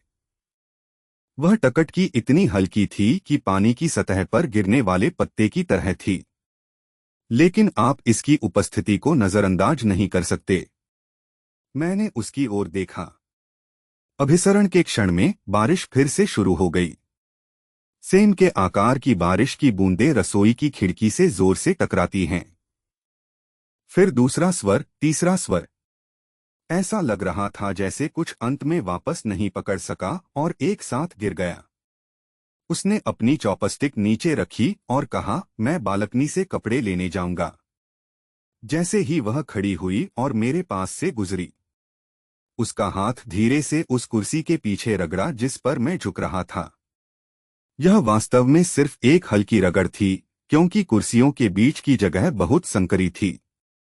लेकिन वह गर्मी कुर्सी के पीछे की लकड़ी के माध्यम से आई। लकड़ी का वह छोटा टुकड़ा लगभग 3 सेकंड तक गर्म रहा और मैंने उन 3 सेकंड तक सांस नहीं ली। खिड़की के बाहर उस समय तूफानी बारिश एक गड़गड़ाहट के साथ बरस पड़ी।